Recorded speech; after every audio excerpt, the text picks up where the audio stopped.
Right, good evening everyone. Welcome to this meeting of the Economic Planning and Housing Committee on the 1st of November. A couple of housekeeping items before we start. There are no fire alarms scheduled for this evening, therefore if the fire alarm sounds, please evacuate the building immediately, go down the stairs and we meet in the War Memorial Park. Please note that this meeting is being webcast live on the internet and it will be published on YouTube after the meeting. Can all members ensure that their phones are switched off or onto silent, please? Thank you. Item number 1 is apologies for absence and substitutions. I'm aware that Councillor Miller is here replacing Councillor Richards, Councillor Sherlock is replacing Councillor Leeks, Councillor Westbrook is here for Councillor Harvey, and Councillor Potter is here for Councillor Phillimore. I think that's everyone. Are there any declarations of interest?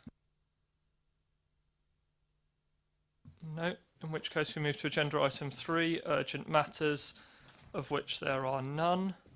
And then we move on to the minutes of the last meeting held on the 6th of September. Councillor James. Thank you.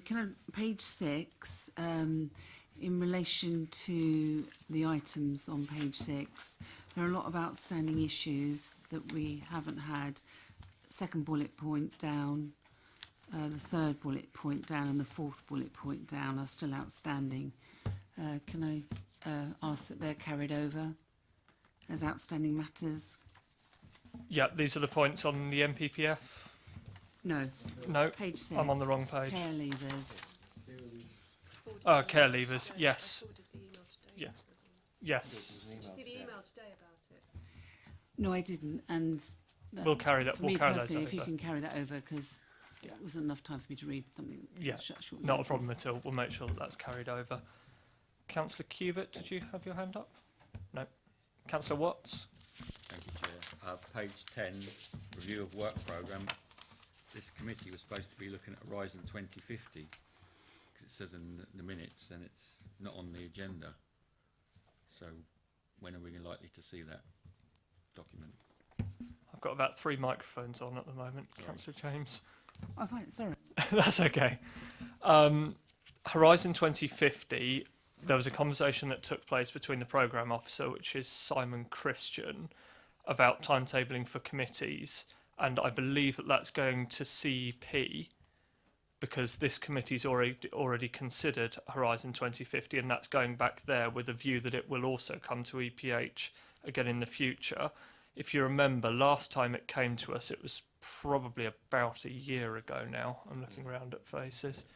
It was about a year ago, and we provided quite a comprehensive round of comments and suggestions which the officers have been considering, particularly in light of the Hampshire document as well, which takes them up to 2050. And my conversation with Simon Christian said that they'd take that to CEP to consider the CEP side of that document, and then it would come back to EPH in the future. Councillor James. I'm not really happy with that. It's not for Simon to decide where that goes. We requested it to come back here. We didn't give it a debate. We slated it as a document, and I would expect it to come back here. It's not for an officer to determine its journey. I want that document to come back to this committee. I'm not happy with that. And I'm unhappy that an officer determines where it goes. Can I also raise, in relation to the work programme, I don't know where we are on the update on supporting people coming here, and also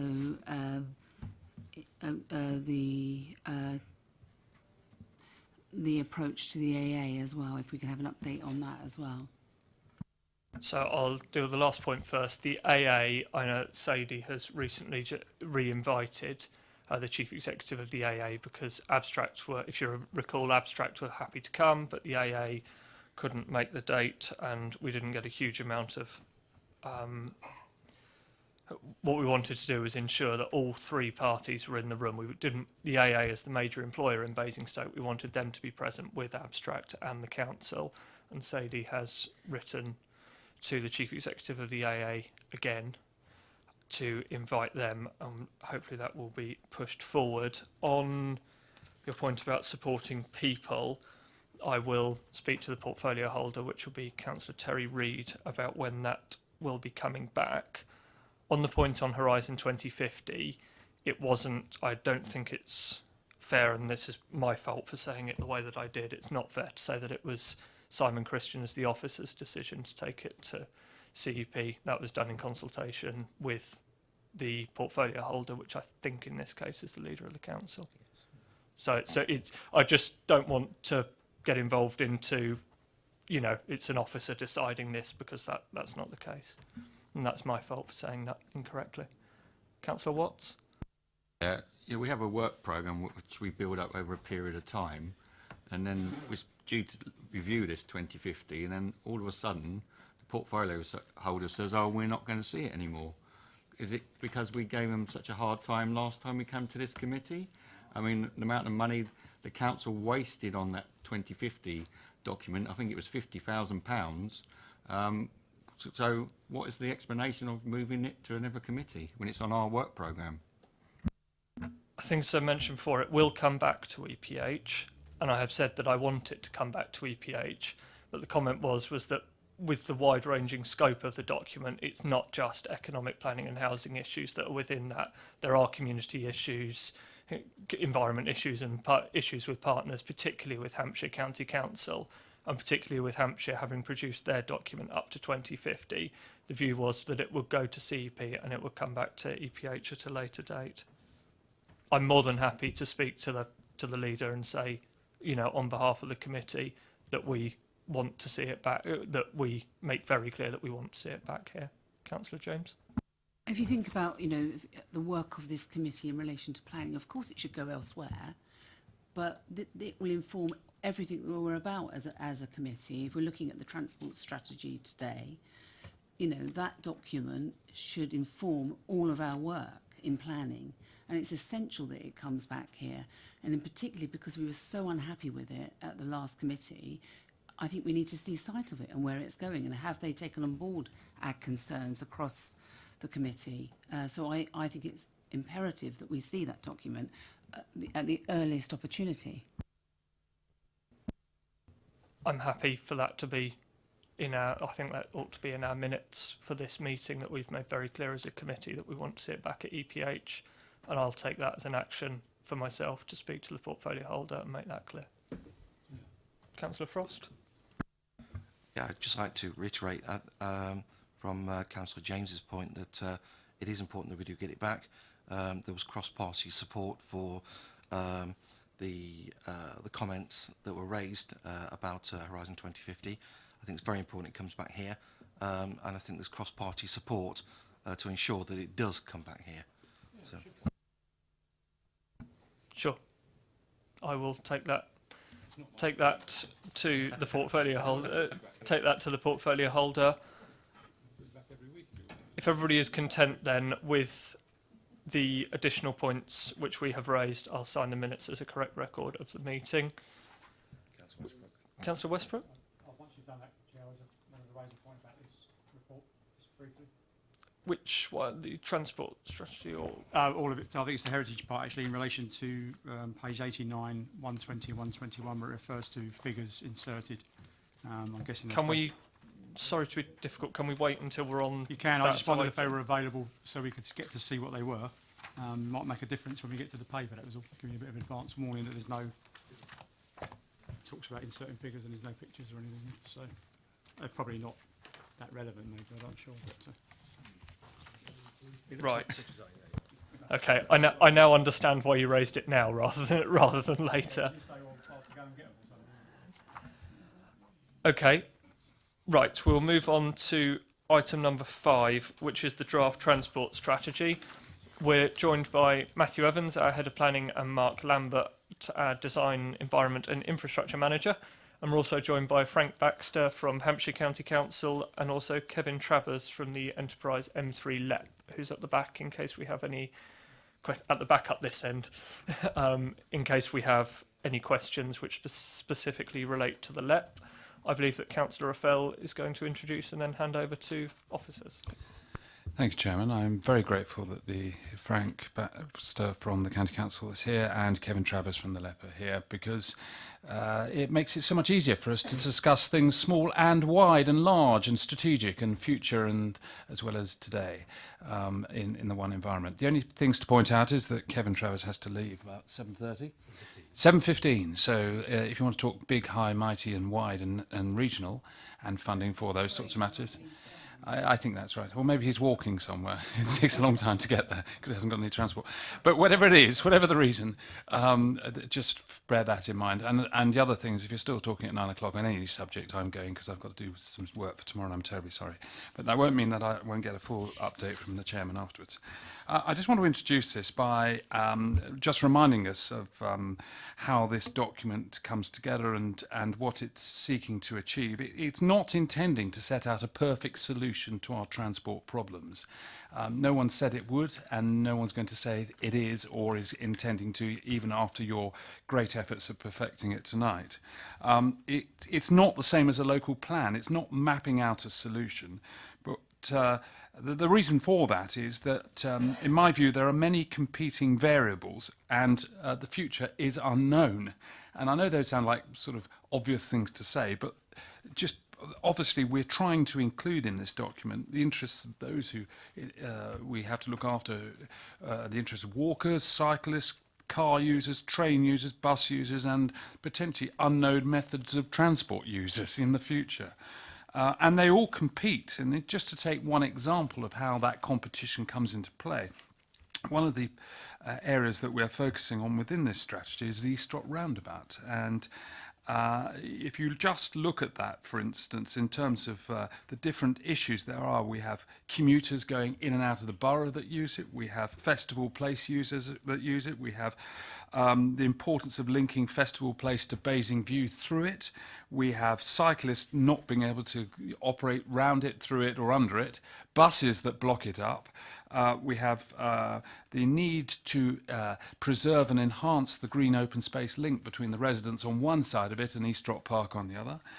And I've left out things undoubtedly that are connected with it, but they all compete, and that's why there isn't going to be any suggestion in this strategy for a borough-wide shift, modal shift is often the parlance of moving people off one thing into another, because it would then unfairly attack the interests of others that we have to balance out in all of this. And sometimes there may be in the future a need to look at a particular route or a particular area, or say for instance transport links around the station, or where the bus station should be, or routes getting people into the centre and out of the centre of Basingstoke quicker. But that's not necessarily going to be prescriptive of all of the transport strategy, because of these different competing interests need to be balanced out.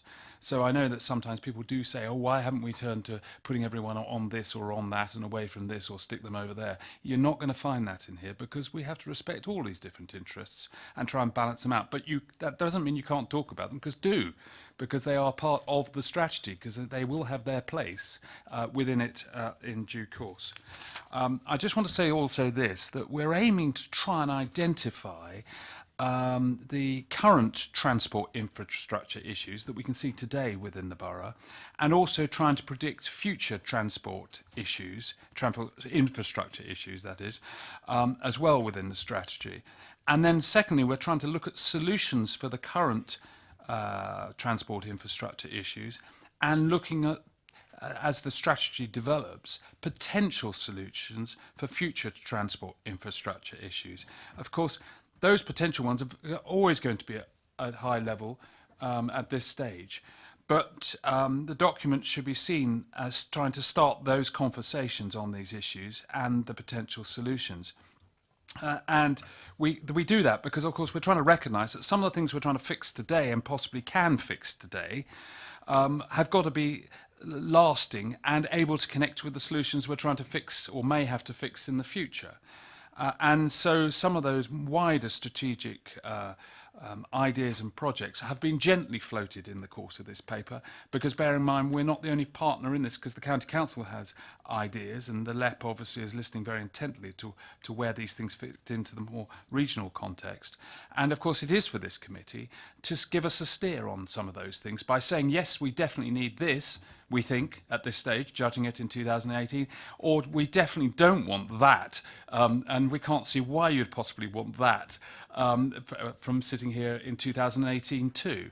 So we're well braced for those conversations, but because there are a number of people contributing to this document, some of those other ideas have been put in there, but it doesn't mean they have to stay in there, nor does it necessarily mean that the emphasis placed on them will necessarily change, because tonight is part of an introduction to you, a part of a consultation process, listening, feeding back from what you've got to say before we then consider progressing it further, perhaps to wider consultation and the like. I know the officers will tell you where it's the next destination on this transport map is right now.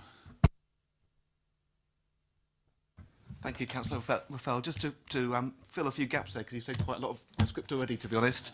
But effectively, just to give you a bit of background, the transport strategy before you this evening has been developed to support the local plan, and also to recognise that many transport projects take a long time to come to fruition, take a long time to get the funding in place, and to do the feasibility work in the background. So that's part of the reason we've prepared the strategy with colleagues at County. I think there's also a growing recognition that the road network within Basingstoke, when you factor in growth that's coming through our own local plans, growth arising outside of the borough and general increases in traffic flows, is going to get to the situation where you're not going to have the same level of journey reliability that you may have now. Effectively, it will take longer to make trips, and they will become more unreliable over the course of time. And that's been borne out by the modelling that Hampshire have undertaken. There's also a growing awareness that many of the junctions are reaching, or will have reached, the point where they can't be expanded physically any further because of other constraints. So I think there's a growing recognition that we need to be looking at other alternatives alongside the car to ensure that our residents can continue to get around the town, and we deliver homes and jobs that we need to. The document, once it's adopted, and that's proposed to take place next year, will really be a key document to support funding bids to colleagues at the LEP, to the soon-to-be established Transport for the South East, and also to the government. So it's a key document there that will help us to deliver many of the things that we're looking for now. It will also be used to guide and influence key planning applications as they come forward, to ensure that we don't miss opportunities as they arise, thinking about the long-term approach taken by the strategy. I won't take you through the detail of every component in the strategy itself, but Councillor Rafel's touched on a few of these, and there's a table on page 14 of your papers that summarises some of the key elements. Councillor Rafel touched on the East Rock roundabout issue and the need to look at a long-term solution to that, given the importance of that particular junction to the way the town operates. In particular, it's not just around getting cars and traffic around the roundabout, but it's the connectivity point around linking Basingview to the town centre most effectively. And that, if anyone has walked that route, will know it's not the most attractive. Certainly in the evening peak periods, it's a busy junction to get round, and it's often blocked, so it's not attractive to businesses who may want to come and locate themselves on Basingview. So it's an important one that we crack. Also mentioned there is two-way working around the town centre. For a long time we've had a one-way system in operation, which doesn't lend itself to vehicles moving around the town centre very effectively, or bus operations for that matter. So there's a proposal there to look at how that operates and potentially return it to two-way operations.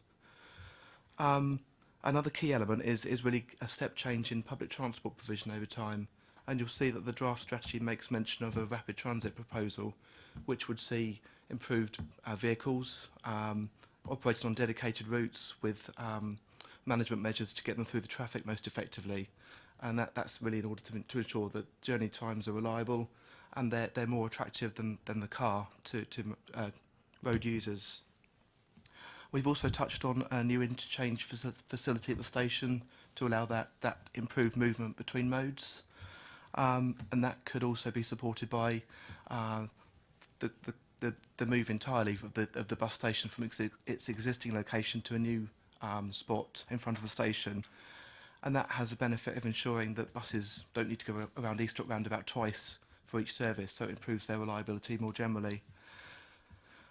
The strategy also touches on walking and cycling and parking management measures, all of which we see as complementary to one another in providing a balanced approach to transport in the future. At the moment, the document, as Councillor Feld said, is draft, and we really want to test with you and with members of the public what they think of it before we finalise the components. And at that point in time, we'll begin to undertake more detailed work to look at particular projects in much more detail. At the moment, this is really a framework document within which we'll pick up detail in time. Once we have an understanding of what work needs to be undertaken, there'll be an implementation plan that sits alongside this that will detail the type of work to be undertaken, when we'll do it, and who will be responsible for it. So that will follow in time, and alongside that we'll have a series of targets and a monitoring regime to work alongside as well. After consideration by members this evening and Hampshire members, this is proposed to go out for consultation from late November through to late January, and we'll be making use of Basingstoke and Dean today to spread the word, along with some other workshops with stakeholders and developers and businesses in the town. Thank you very much. I think that's really helpful, and can I thank the officers for putting together such a good document. I think what we'll do is we'll go for questions first. We could possibly go page by page. I'm conscious that Councillor Goderson is sat on the end. Councillor Goderson, are you here to speak on this item? No, just here to listen. Okay, in which case, if we really want to go page by page, I am happy to do that on the basis that we can go through and do questions and comments at the same time in that case. And some of them will probably flick through quite quickly, which might save us bouncing around. Councillor Cubitt? Yes, in view of the fact that we've got Frank from LEP, and in view of the fact we've got the Hampshire County Council here, and in view of the fact that Frank's got to leave at 7:15, Kevin, sorry, could we possibly hear from the LEP what their views are on the transport strategy before he leaves, and what monies are available, and what his vision is? I'm more than happy to do that. I think Kevin was planning on just taking questions, but I'm sure he's more than happy to do that. Kevin, over to you. Certainly, yes. Thank you very much. I'm very, very happy to do that. In terms, Basingstoke is one of the key towns in our area in terms of growth, looking to support economic growth and jobs in this area here. And key to securing that is providing decent infrastructure to do that. And as Mark said, it's not about providing just roads or just public transport. It's providing a balanced strategy. So what we're hoping this will provide is provide the context of the infrastructure to support the growth in terms of housing and jobs. Then it links to, you may be aware, we've recently published our strategic economic plan, which links to the government's national industrial strategy of an approach to where we were looking to focus investment in the area.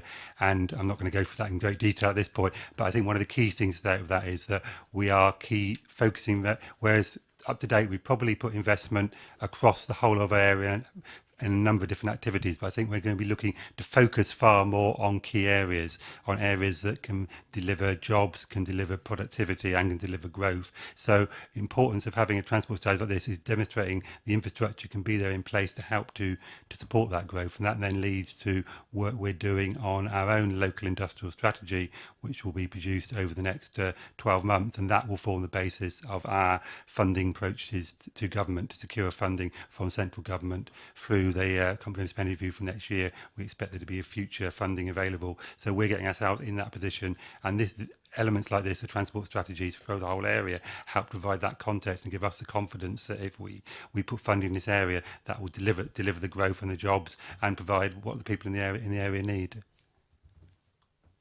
Thank you very much. If we can, to save us bouncing around a bit, if we can, now that seeing as we've got Kevin on a microphone, if we do questions for the LEP, so Councillor Westbrook, was yours for Kevin? Yeah, thank you, Chair. I've got several questions, but I'll focus this one on the LEP stuff, really.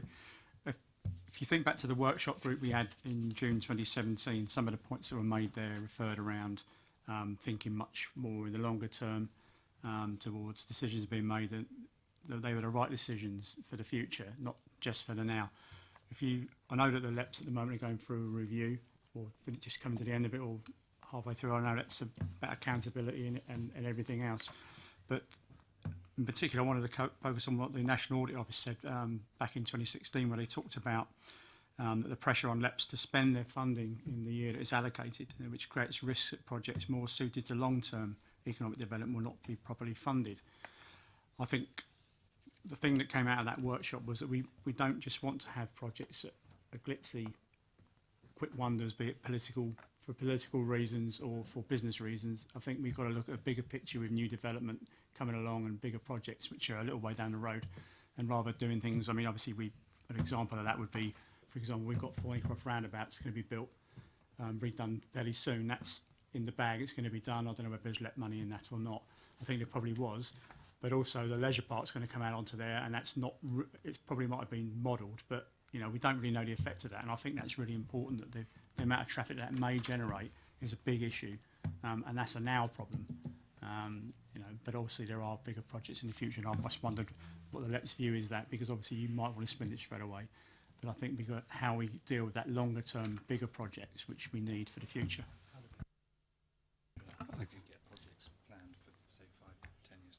Yeah, certainly. I can answer that. I mean, you're right. We've put in funding, and our funding is time limited at the moment. The way the LEPs were set up, we had funding over a 6-year period from 2015, and that ends in March 2021. So at the moment, we're not allowed to commit any. We don't have any funding beyond then, and can't commit it there, which is why we're doing our work on our.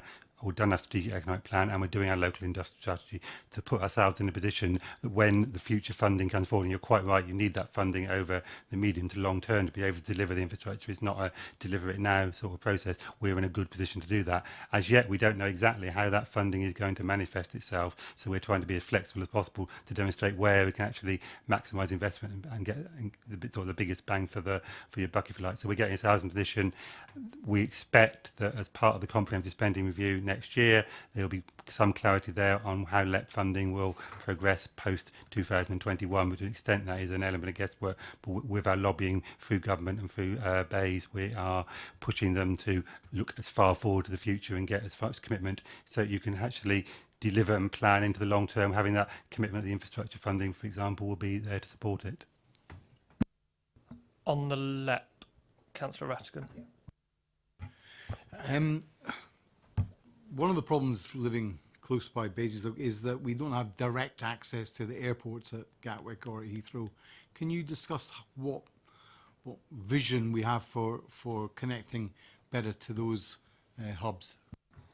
Yes, certainly. As you're probably aware, Heathrow are currently looking at to expanding the airport in the moment. And as part of one of the key things we're looking for is for improved rail access to Heathrow. So there's two major schemes that are under consideration at the moment. One is a Western rail access to Heathrow, which goes from Reading into Heathrow, and the other is a Southern rail access, which is far less form. There's various different options, but certainly some of those are potentially providing heavy rail links from the railway line between Basingstoke and London off Woking and through into Heathrow, and that will then provide high strategic links there. And those are clearly schemes that are way out the funding aspirations of the LEP. But what we are doing is lobbying closely with partners like Network Rail and central government and Heathrow themselves to ensure that that funding is coming through. That the Southern Rail Act, for example, is currently subject to something the government call their market-led proposal, where they have gone out to the market and seeking private sector funding to bring that scheme forward, and that we're working closely with a number of the potential scheme promoters there to encourage those to bring them forward and see if we can help them raise finance to bring those schemes forward. So that you're quite right, access to Heathrow is particularly key. We're focusing on the rail links. Highway links are also clearly important as well, and there is work on something called the M25 Southwest Quadrant Study, which is looking at the wider implications of road links and links to Heathrow is clearly an element of that. So our role very much is one of advocacy and encouraging and trying to get government to invest in that infrastructure that supports not just the Heathrow area but the whole of this area, so down far Basingstoke and indeed beyond to Winchester and the south coast. Will that tie in with the new runway? So you're trying to formulate a jigsaw piece to go in with the new runway. Is that how your lobbying is going? In part, I mean, our view is that that infrastructure is actually needed now on the existing airport and the planned expansion. So it makes a stronger case when you've got an expanded airport. There's even a greater need, but we're also pushing that infrastructure is needed in the current. So it's both. So it's part of the expansion airport. It gives you a stronger case, but we still believe there is a strong case for that investment in both the western and southern rail access, with the current operation of the airport and the planned expansion, let alone the expansion they're hoping that a third runway will bring. Thank you. On the LEP, Councillor James. Thank you. So this document's been drawn up by yourselves, the borough and county in partnership. And I just wondered, in relation to pre-2021, what money is the LEP going to or allocate for the implementation of this strategy in relation to key projects? But we've allocated some funding already, some of which has already been realised. A number of schemes on the northeast side of Basingstoke. Thank you, Frank. Very kind of you. A number of junctions.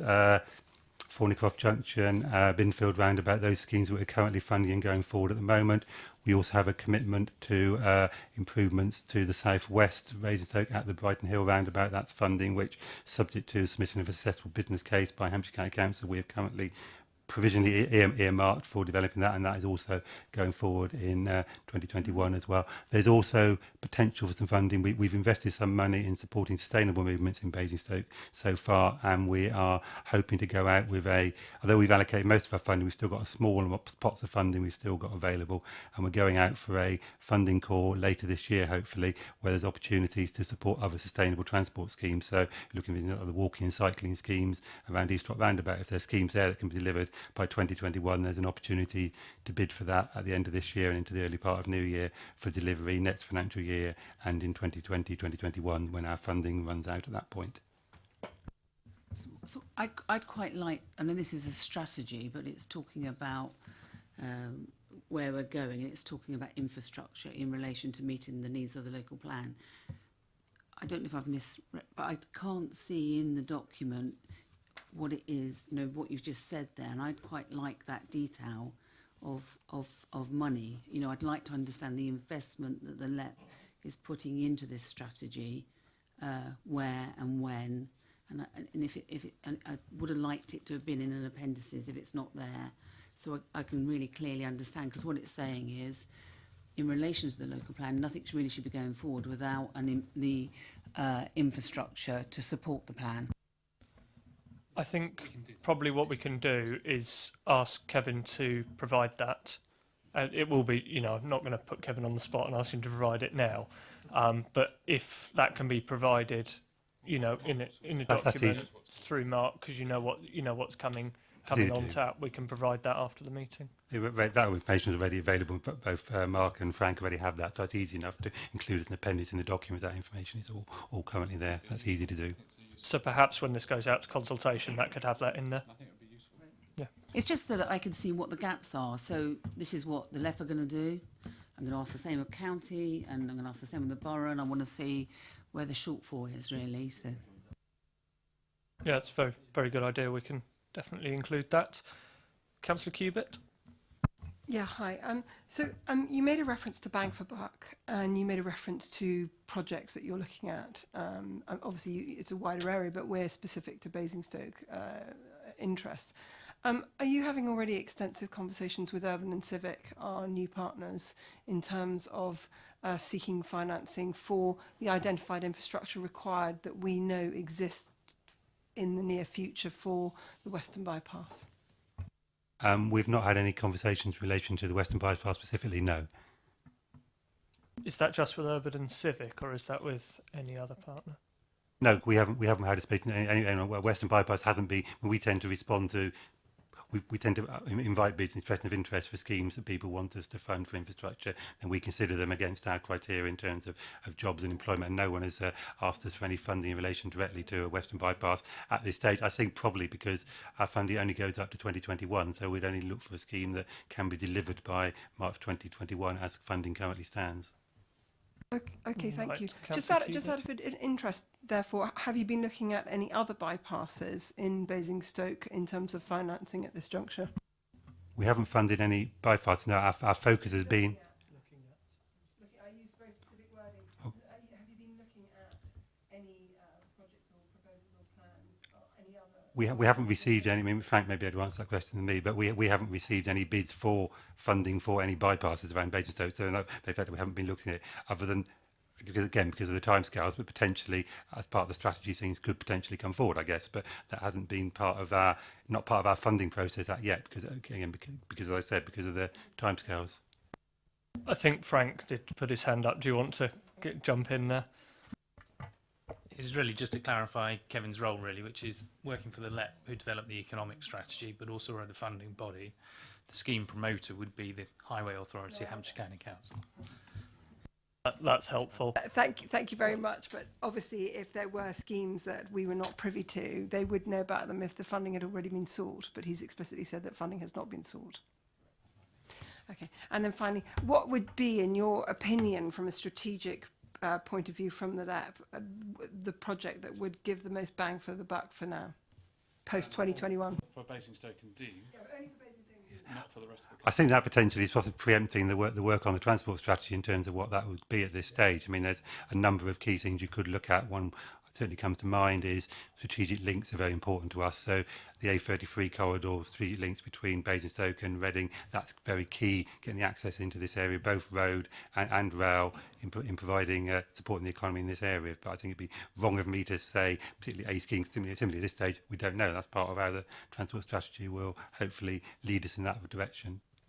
So I'm right in understanding that through our work with the transport strategy, us and Hampshire County Council will pull together a suite of ideas which we can then submit to you, i.e. the LEP, for potential funding in the future. Absolutely, yes, that's exactly right. Great. We've got 10 minutes of Kevin time, as I will call it, left. Councillor Potter? Thank you, Chair. Obviously, Kevin's talking about funding being assured for the LEP until 2021. I mean, that's the financial year, I guess, of 2020/21. That's a very short time ahead.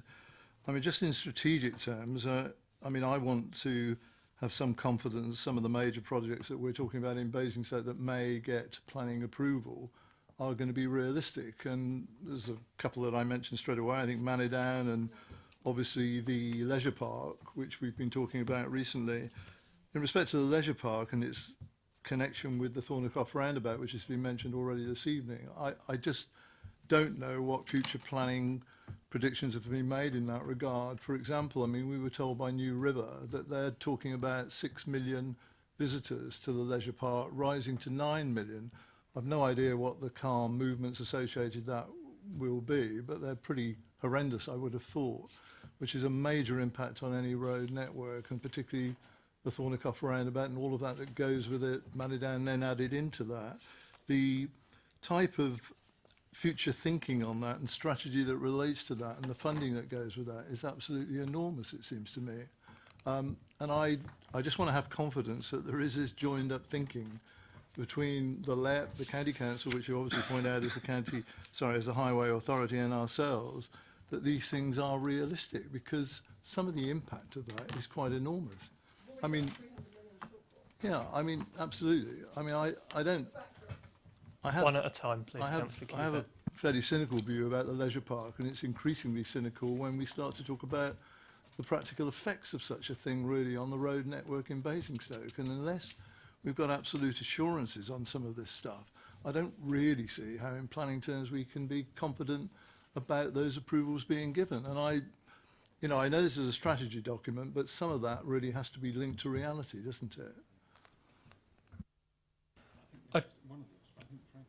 I don't know who's best to answer that. Perhaps Frank, provide a comment or two. Let me try and cover some of that. In terms of realism, in terms of the money that's needed has to be made available in order to deliver those kind of developments. I think I can only just illustrate a couple of things that are out there at the moment in terms of the money that's being sought and how close we are maybe to getting that. So there is a HIF bid that's in at the moment for £51 million, which has got through the first round, which is for infrastructure to support the Many Down North development. That still needs to be determined. We're going through a process.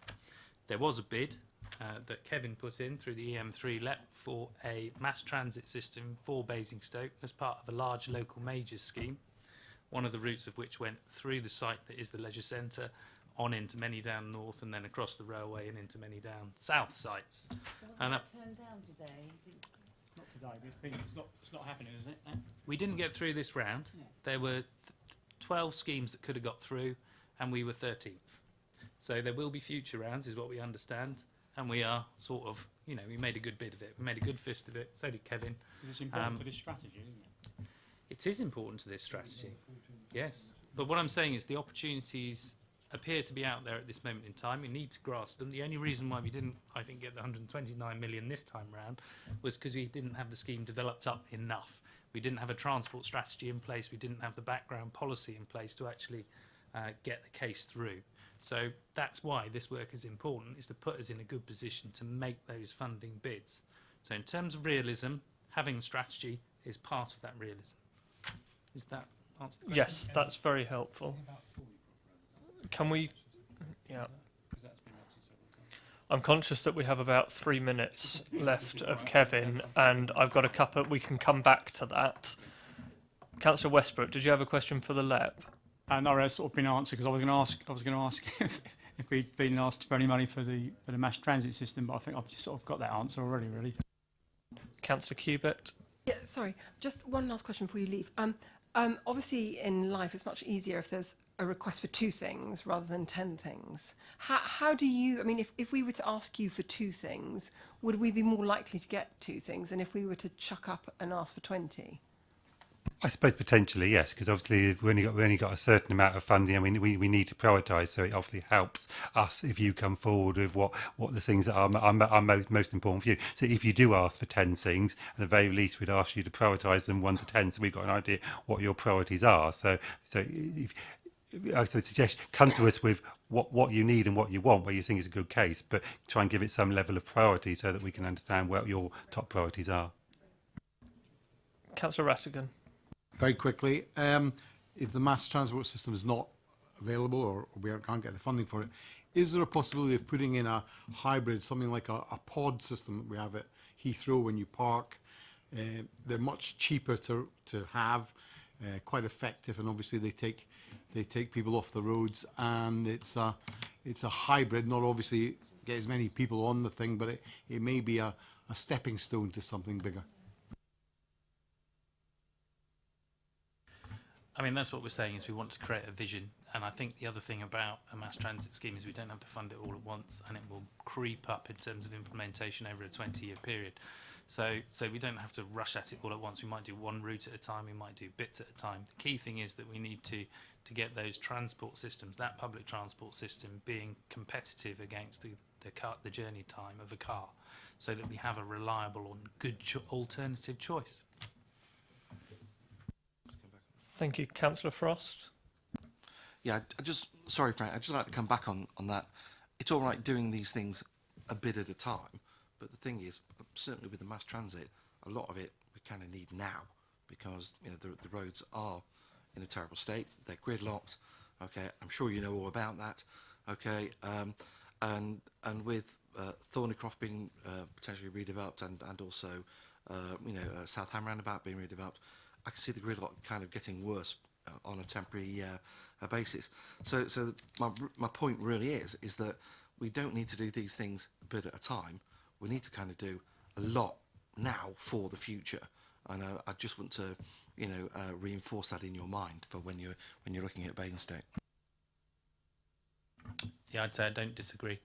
I think we need to, the next stage of this work is to start to get into the detail, to understand what needs to happen first, what that looks like, and then build up an implementation plan, which will look at, what I've said, what you need to do first, what you do next. And then you'll get to those points where you need to do that big chunky bit, because you have to, otherwise you won't get that transformation that you need. So I fully respect what you say, but The other thing we've got to consider is the funding climate and how realistic we can get access to that money. And again, that's about how good our plan is. Thank you. Unless your question is for Kevin, Councillor Watts, in which case, thank you very much, Kevin, for coming. We very much appreciate your time. My pleasure. No problem And at all. hopefully you catch your train or whatever it is back. Yes. Thanks very much. Your mass transit system back. So thank you.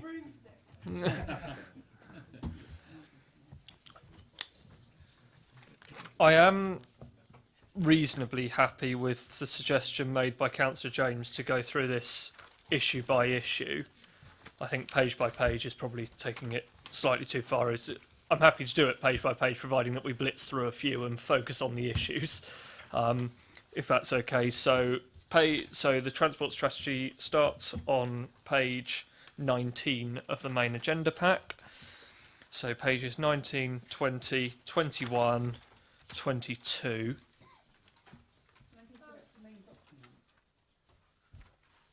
As in, this is, oh, as in the actual report, as in the report.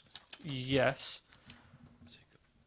Can I talk? I just wanted to talk about but the risk assessment and the equalities impact assessment, and particularly with a document like this, and in any future document, really, I'd like to see the risk assessment. How do I get to see that as a member? It's not there, and I think it's crucial that we understand that and the equalities impact assessment. I just think that they should be included in. How do I get to see that in relation to this document? Where is it? I think that's. I mean, I'm happy to look to the officers for guidance on that, but I suspect that's provided as the suite of documents as the officers pull together the paper, and if it's helpful for members, if you particularly want to see that, I'm sure that can be provided. Yeah, if you. I just think that in relation to lots of documents we receive, particularly a document like this, when they're saying that there is no risk assessment, you know, there is no risk, you know, that it's no significant risk. I'd like to see how they made that assessment and understand what has been said, and particularly in relation to equalities impact assessment, I'd like to see what was assessed and how they came to that decision, really. And I just ask that if they could send me those documents, but in the future, if we can consider having them. We used to have them as an appendices, and I just think it's good practice, really. I'm looking at the officers and they're nodding. I'm sure that can be provided. We'll make a note of that. Thank you. In which case, if we go on. And I just don't understand it in relation to the consultation. What is going out to the public? I don't see a timetable. What do they actually get? Do they get the whole document, or what are they going to get? Have I misread? Page 16, 9.1. Yeah, page Yes, six. but it doesn't actually say what are they getting. Are they getting the whole? I believe they get the whole lot. Yeah, Mark? I can perhaps clarify. The whole document will be published on the website and will be made available across the borough for people to review. We'll publicise it by the use of small flyers to get people aware of the web address. And there'll be an article in Basingstoke and Dean today when it goes out in a couple of weeks' time, which goes out to every household in the borough. We'll also work with between the two comms teams here and at Hampshire to make sure it's out there in any other way possible. And of course, we'll look to members to help to publicise it amongst their communities. Councillor Potter? Thank you, Chair. I mean, could I just ask a question similar to that, really, in terms of the consultation process? I mean, if I've read the document correctly, I mean, referring back to paragraph, I think it is 3.3, where the projects are listed just over the page, including one that's already been mentioned, improvement to East Rock Roundabout, two-way working around top of the town. I mean, all of that is then followed in 3.4 by the supplementary note saying these would all need to be considered through detailed feasibility studies to investigate whether they can be achieved and what form this would take. Now, my understanding of a feasibility study is that it's an analysis used in measuring the ability and the likelihood to complete a project successfully, including all relevant factors. And I'm not trying to be pompous on that, but that's my understanding of a feasibility study. Now, if all of that work is a prerequisite to being able to talk sensibly to people, to the general public during the consultation exercise with respect, how is that possibly going to be achieved by the time we go out at the end of November? I mean, if somebody said to you in part of that consultation, well, tell me about what you have in mind for A, B, C or D here, I mean, I don't know what the answer would be, really, because the answer would be, well, subject to a feasibility study, we'll be able to tell you a bit more. Now, you know, I don't call that consultation.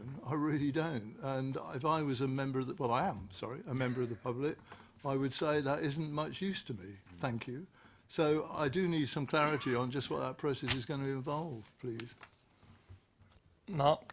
I think what we've tried to do in the draft document is to put out ideas of what we think are the most appropriate measures to address the issues we've identified.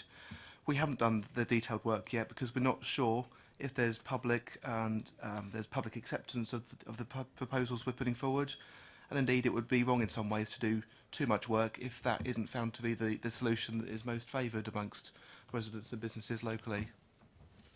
I think that's a fair point. I think it's one of those difficult things where you have a bit of a chicken and egg, in that we can provide a suite of things that we want to look at, but we need to go out there and test the water to see whether people are going to be interested before we spend lots of money on different feasibility studies. It's quite difficult. Councillor Westbrook was next. Yeah, I don't know how you're working through this document, Chair. I was trying to work through it, and then we got slightly. Well, I was going to jump to waylaid. theme 1, but I don't know whether you got the bits before theme 1. I think we're on bits before. I think we're on the report at the moment because Councillor James asked about the content. Okay, I'll asked come a back very when you get back pertinent to, question on the you've got a consultation. few themes through here with some Yes. headings, and I've got We some will for get to those in 1 order. and some for 6, so bear that in mind. Councillor Potter, was you on this? Well, it was on the same point I made, Chair. I mean, I understand the dilemma that Mark and others face on that, but it does seem to me that the real contradiction might be in raising people's expectations about particular projects that might form part of the strategy, but caveating that in terms of, but that is subject to a feasibility study. Each one of those feasibility studies proves that not to be effective, workable, value for money. You know, I'm not into being as cynical as I can be on occasions, but, you know, you've got to do some work, it seems to me. Well, yeah, well, it's good coming from you, Councillor Radigan, but you have to do some work on these, first of all, really, to be able to present them as meaningful proposals, and I'm not sure we're quite there. Frank? We have done some work on some of these proposals, so we haven't put anything in here that we don't think is intrinsically deliverable. The questions that we have to answer in the feasibility is which option is it that we could deliver. So what I suppose hasn't come out of the conversation so far is what this will be supported by. So this is an information pack. It is supposed to discuss some of the problems, the issues, the challenges and the themes that we might want to look at, and to ask the public if we've correctly identified those. So there will be a supporting questionnaire that will go with this and say things like that. Have we got the right outcomes that you want to see delivered in Basingstoke from this strategy? Have you got all these things? We will then break that information down when it comes back to us by customer type. And I'm quite happy to come back here again in due course and say, actually, this is what commuters felt about this transport strategy. This is what residents felt. And we can give you that kind of information so you can really get a real depth of analysis as to what people think about it. Thank you. I think that's helpful. At the risk of moving on slightly to the actual document, if we go to, if we take pages 19, 20, 21, 22 as read, which purely describes what the document is and how the consultation will work, which we've heard a bit about already, the date of which is to be decided. Page 23, we've got what is the Basingstoke Transport Strategy, which I think is fairly clear. That just again, the Horizons 2050 is mentioned, and the sure. significance of that document to this committee. Sure. Councillor Watts? The comments that Frank made about 5 minutes ago where we didn't get funding for the rapid transit scheme, when is the next round for that? And why he said we didn't weren't successful because we didn't have strategic plan in place. Why haven't we got a strategic plan in place for transport? I thought it'd be fundamental. I think this is it. No, sorry. The Conservatives have been in power for 20 years down at Hampshire, and I've been a member of this council for 25 years, on and off, and we've had plans that come from county over that period of time. I remember being on BATS was one of them, which was Basingstoke Area Transport Plan. We've had strategic plans all over the place feeding into it, and you come to this meeting and say we weren't successful because we didn't have a strategic plan. I mean, that's a ridiculous statement. People of Basingstoke and Dean are being ill-served by Hampshire County Council for lack of strategic planning. I think the difficulty that we've had, as all members will know, is in the formulation of our local plan. And our local plan was only approved, and the officers will correct me if I'm wrong, it was approved at my first council meeting actually, which was 2016. Correct. And with that document containing so much that is relevant to transport, in that it states where the homes will be built, where the employment space will be provided, where the infrastructure is provided, it's very difficult to produce a transport strategy like this document in partnership with Hampshire as the highway authority when we didn't have that local plan in place because there was no certainty. I can certainly understand from the officer's point of view that with all, and if we think back as members to all the time, effort and energy that was expended on the local plan, it was right to get that document in place and protect the borough from unsustainable development by getting that plan in place, and then with that planning blueprint which identifies where the homes, employment space and jobs will be provided, we can then seek to create this document. And I think that's where we are now, in that we need to get this document, we need to agree some points on this document, we need to provide our comments, which is why it's here today, and get this in place so that we have the best possible chance of applying for infrastructure funding in the future. Next on my list was Councillor Rattigan. Thank you, Chair. It's about the consultation. Can you just, I mean, obviously we have transport hubs here, the bus station and the railway station. They are vital to us because obviously they're points, pinch points in our transport. Can you say how you're going to strategically target those two pinch points, please? It's intended that we'll distribute some postcards, to say with web information on there, so that people can access the website where all the information will be contained, and also some copies of the surveys will go to those locations. We're in dialogue with Network Rail, South Western Rail, and Stagecoach, so I'm sure they'll be happy to assist in that front. Councillor Westbrook. Yeah, I just wondered, maybe Frank would know whether Gosport had an up-to-date local plan or a strategic transport strategy, because I think they've just got a new transit system. If you don't have that to the top of your head, don't guess, just provide an answer outside. I mean, I do know there are plans from the past. There is the SHIRT proposal to improve the whole network of bus priority corridors around that area and the whole of the kind of Portsmouth, South Hampshire area. So yeah, there is a strategy there. Thank you. So I think we've covered there why does Basingstoke need a transport strategy and why it's being developed. If we look at page 25, which is section 2, we've got transport and travel in Basingstoke and a suite of figures, which I'm sure members will use to inform their comments on the substance, which are the emerging priorities. So priority A, supporting housing, employment growth and vitality. Councillor James. Can I just talk about page 25 where it talks about on the third point down, which is relative low levels of deprivation. In reading the document, my concern about it, it talks there about within 30% most deprived areas. But then later on it talks about 18% of the population of Basingstoke not having a car.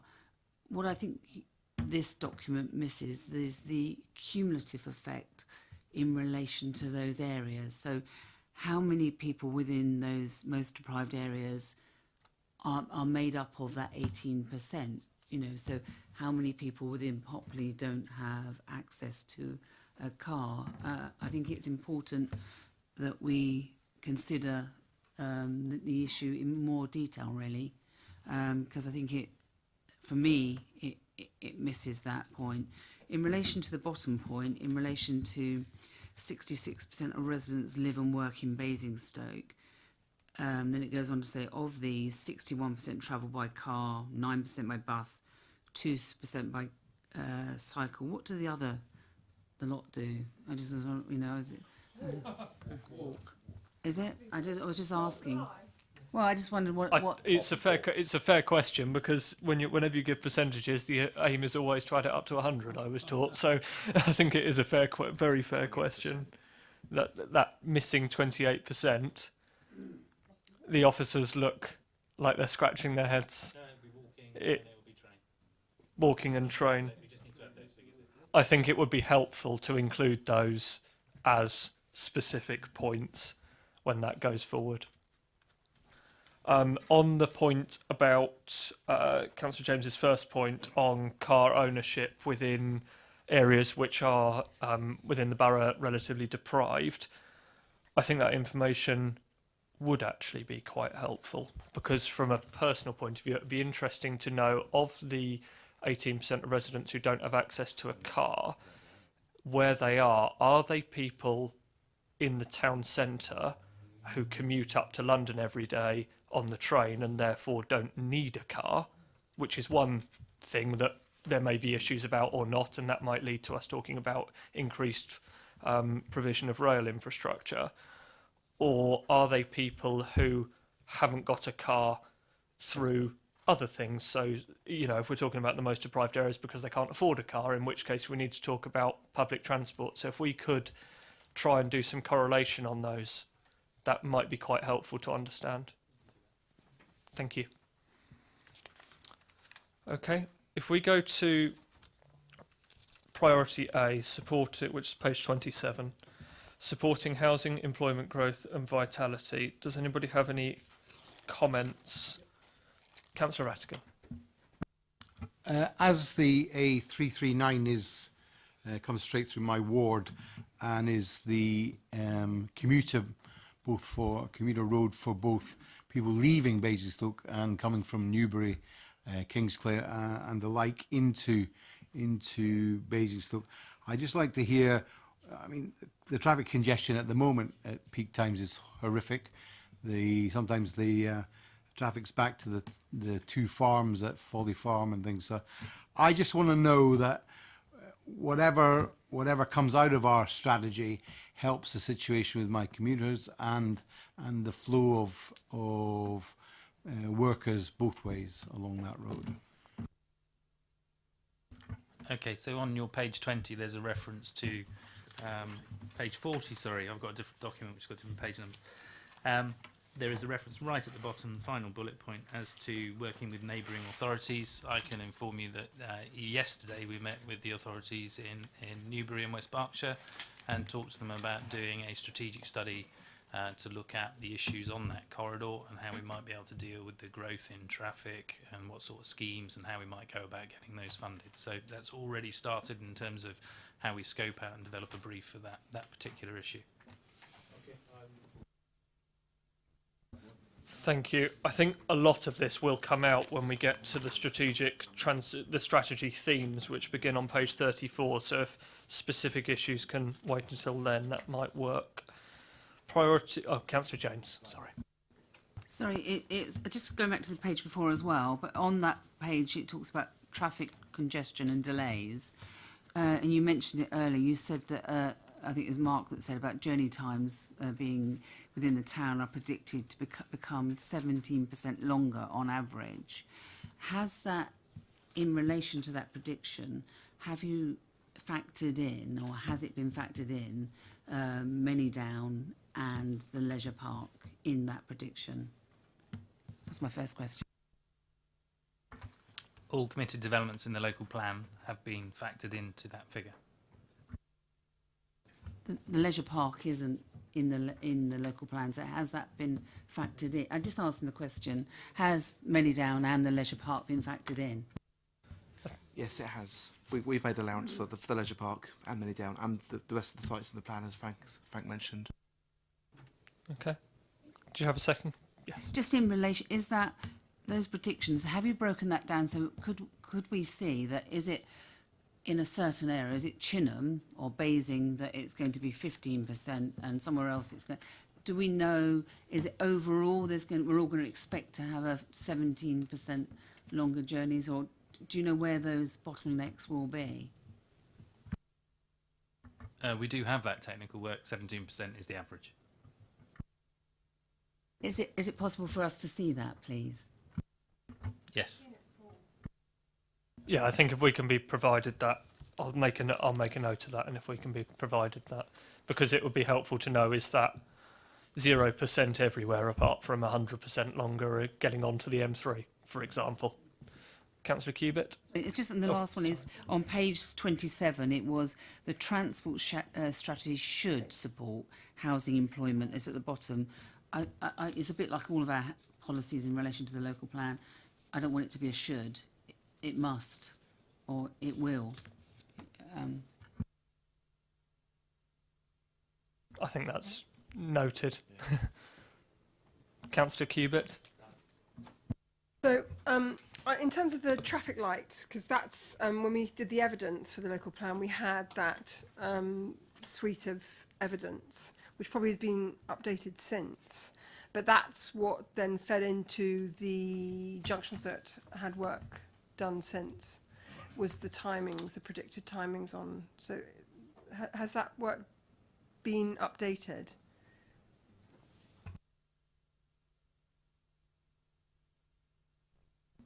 Mark? So just to go back on the local plan work that we did, we looked at queue lengths now effectively for key junctions, and then tried to work out what that would be in the year 2029 to see how they differed.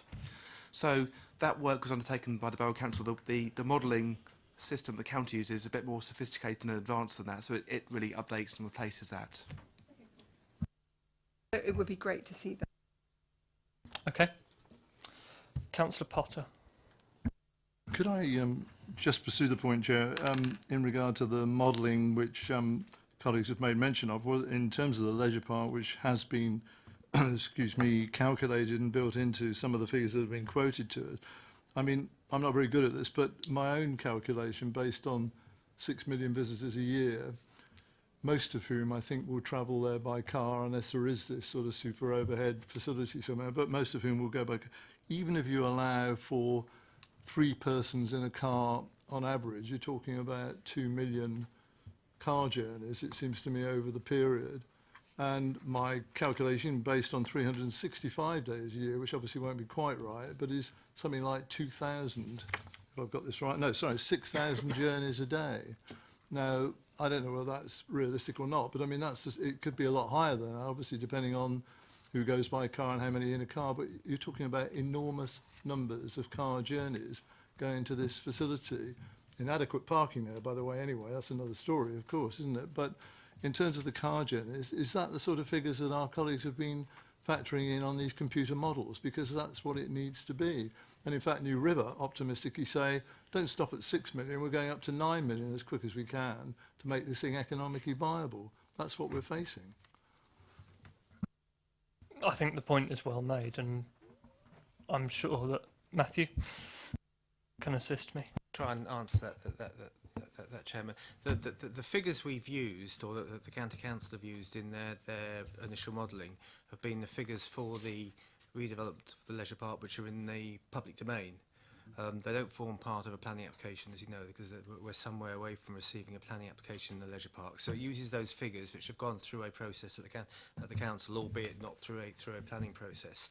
And I suppose it's also worth making the point that New River, like any other applicant, when they submit a planning application, they will need to accompany that with a detailed transport assessment. And where some months, possibly some years away from that application being submitted, or even starting to develop the detail, which will come through a pre-application process. So I suppose the assurance I'd like to give to members is we've used what figures are currently available in doing that assessment work, but clearly New River, like any other major applicant, will need to do an awful lot of detailed technical work around transport to assess what impact they have on the network, what sort of mitigation measures they can put in place, and to ensure that they're deliverable. Councillor Potter on that point. Well, I think it is. I mean, the implication of that is we can ignore the claims of New River, can't we, really, in regard to their optimistic claims for the future. They made a number, actually, which don't feature tonight, but if I'm reading that correctly, don't be persuaded by this 6 million a year. It's not going to be anywhere near that. That's what I guess Mark's saying, isn't it? Matthew. I think what the officers are saying is that they have factored in as much of the known knowns as they can possibly can. And I know that Matthew and Mark and Frank are all incredibly good officers, but unfortunately none of them are blessed with a crystal ball. So I think they're dealing with the known knowns. We've got all of the committed developments that are in the local plan, and that includes Many Down, that includes the leisure park, that have been factored into the transport modelling. That is what we can do. We can only deal with what we know. Councillor Sherlock was next. Thank you, Chair. I just want to return to the A339 and ask Frank if he could provide more details and timings or some more information, not necessarily not now, but if you could, would you do that? Thank you. That's helpful. Thank you, Councillor Cubitt. So I think this is a great report. I think it reads well. It identifies, it teases out the key issues. And I think, for example, Councillor James's highlighting of the deprived areas and the relevance of that, and where funding should go, and how we know that this document is going to feed into requests that we're going to make to the LEP, amongst others. What I find odd about the document is specifically strategy theme number 5, because I think it's far too vague, and I think that's why Councillor Potter keeps on. No, it's relevant to the debate that Councillor Potter's just been talking about. We are trying to go through in a. I appreciate the try, Councillor Cubitt, but we are trying vaguely. And I do use the word vaguely. Okay, but we are trying to go through in a vague order, and it would be helpful if we tried to stick to that wherever possible, because we will get there. Okay. Right now, just to remind members, we're on page 28. We're looking. So we've just talked about supporting housing, economic growth, and vitality. Priority B, supporting high quality life of people who live, work in Basingstoke. Just on those priorities, are we setting the groundwork right? The next question, if it's on this point, was from Councillor Rattigan. Well, it's to picking up Councillor Potter's point. He's absolutely right. I've been a great supporter of the New River leisure park, but some of that will slip away if we don't have a decent transport strategy. And one of the things that has worked in places like Oxford is a park and ride system into the leisure areas and into the town centre itself. I see no mention of that in as a part of your transport strategy here. And I would just like to reiterate it for parts of the town centre, but also the New River world out there. That could be quite a useful thing. I think we're on inclusive and accessible communities now, but you know, in for a penny, I suppose.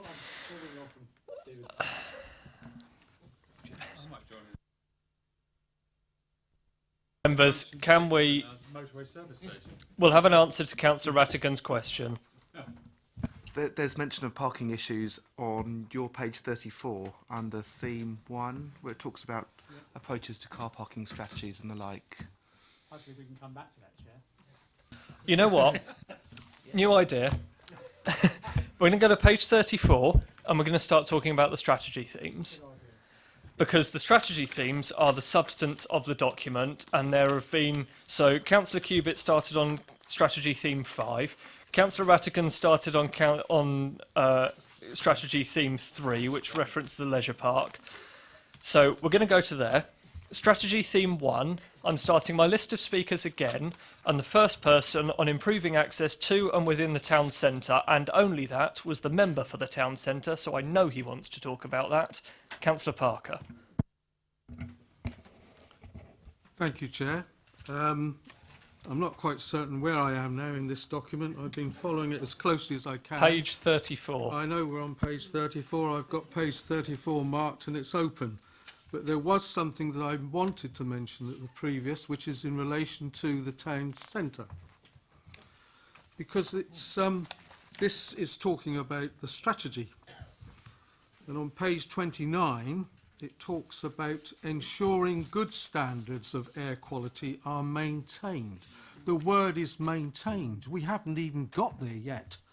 We don't have good air quality in the town centre. We have possibly something like 5 positions, places within the town centre where the air quality levels are below those under the sort of achieved requirement of air quality standards. So I think actually that's very misleading and sort of talking ourselves up, when in actual fact probably our strategy just right now should be ensuring good standards of air quality are achieved and maintained.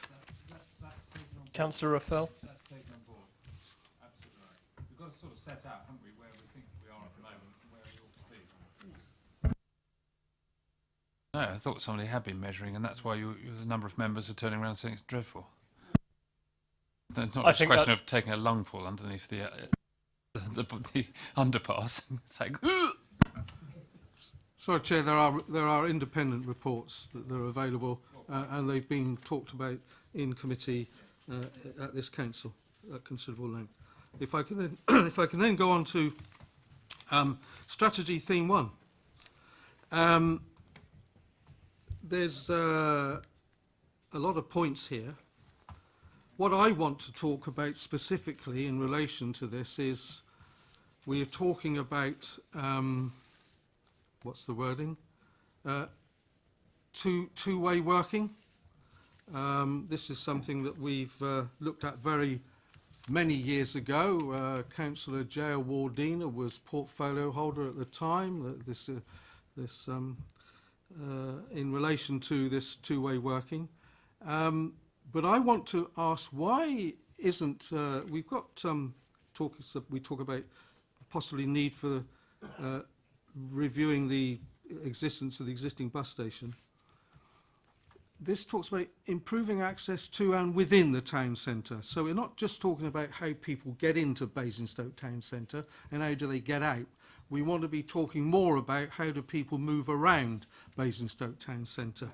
And one particular area that I don't understand isn't featuring here is Winton Square. Winton Square is a bottleneck. It is a junction which is noted for poor air quality.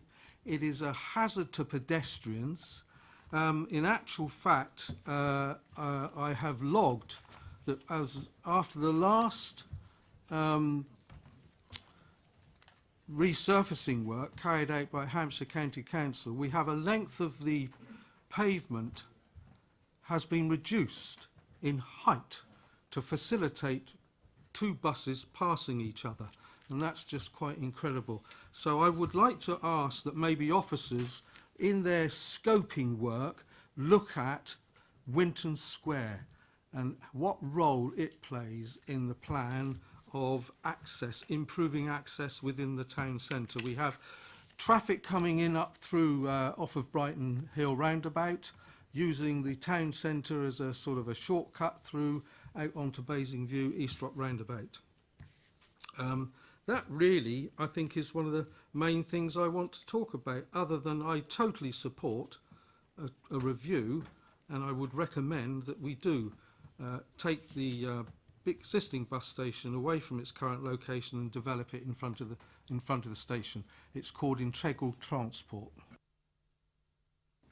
Chairman, can I just say thank Councillor Parker for his helpful comments, and we will be trying, I'm sure, once we've got through the strategy, if we get it out there and if it becomes the strategy subject to amendment, when these projects start to formulate, I will be looking for officers to be engaging with members, especially local ward members.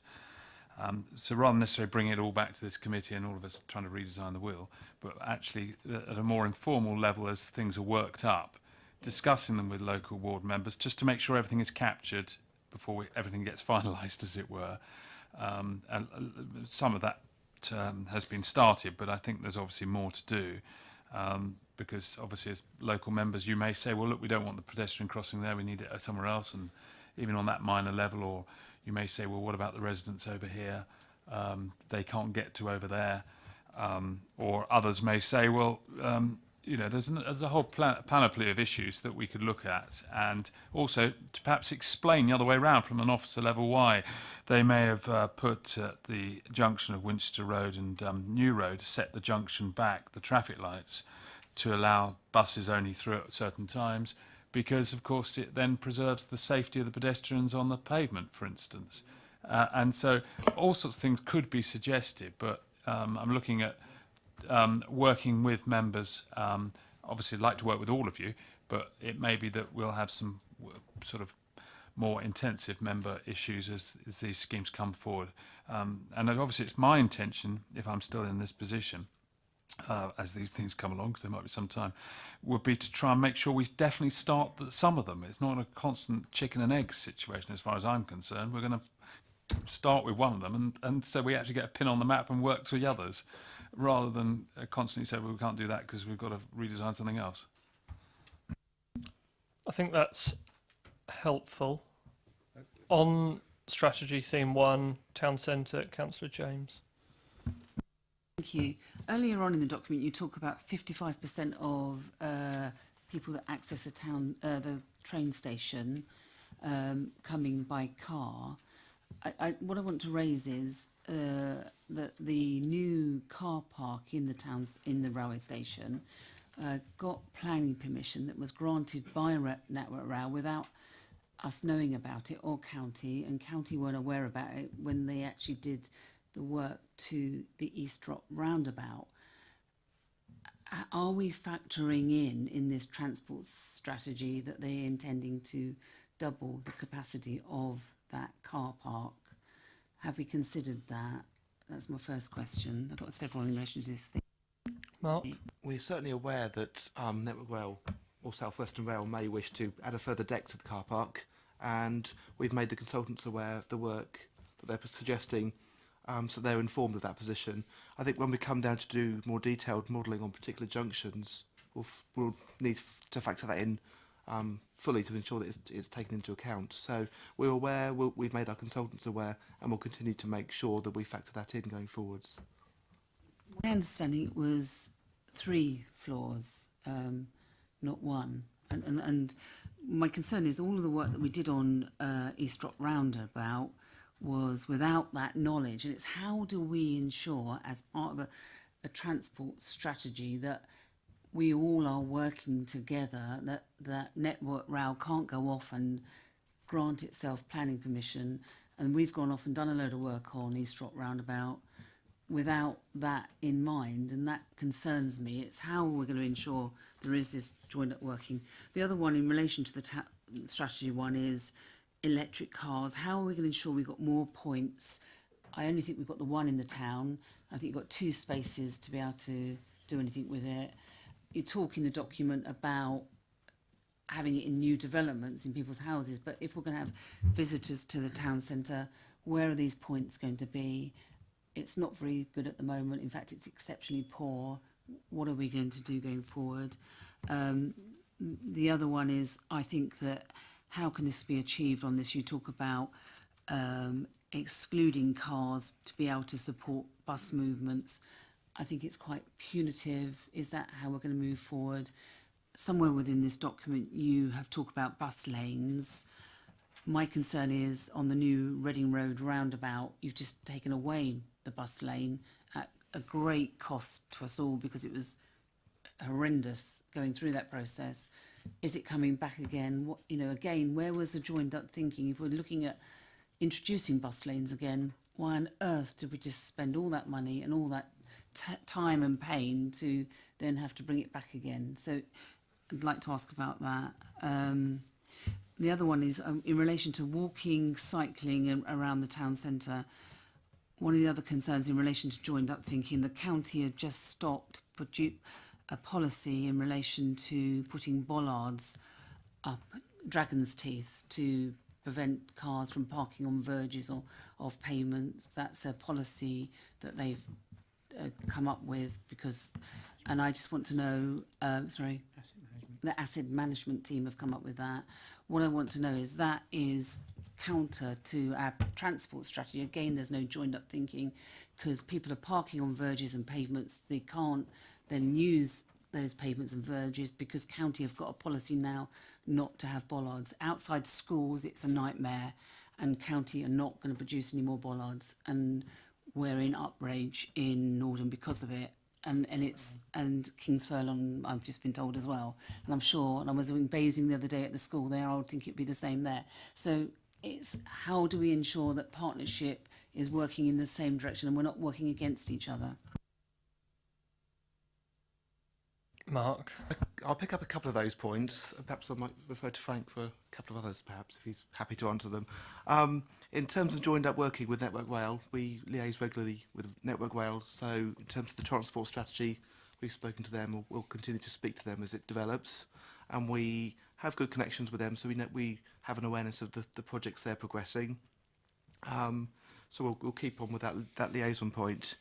You mentioned the EV chargers in the town centre. We've got one in Central Car Park, and the county have 2 in the car park close to the Anvil. So in total, we can charge 4 cars at the same time. We are proposing to undertake a resident survey when Basingstoke and Dean today goes out to try and get a feel from residents and employees in the borough what the needs are in terms of EV charging points going forward, so we can tailor our approach to what people need and want. That point, but the government have a policy that all cars are going to be electric by 2030, and if we're talking about, All new cars. all new, yeah, well, that's a significant number, and if we're talking about visitors to the town centre, I think it's, you know, we're clearly, if we're talking about, I think the presentation we had from New River, that they're talking about 60,000 visitors a day to the leisure park. I think clearly, let's hope they're not coming by an electric car. I'm not sure I think Mark's already given the answer that he can, in that they'll undertake a resident survey to see what the needs are and work with it, work with the outcomes of that. It's not about the residents, is it? It's about people coming to the town centre, because this is about improving access and within the town centre. If we're wanting to be this, you know, it's not just about people that live in the town centre, it's about visitors to our town, isn't it? Yes, and the resident survey wouldn't just be for residents who live in the town centre. The resident survey would be to people across the whole borough. So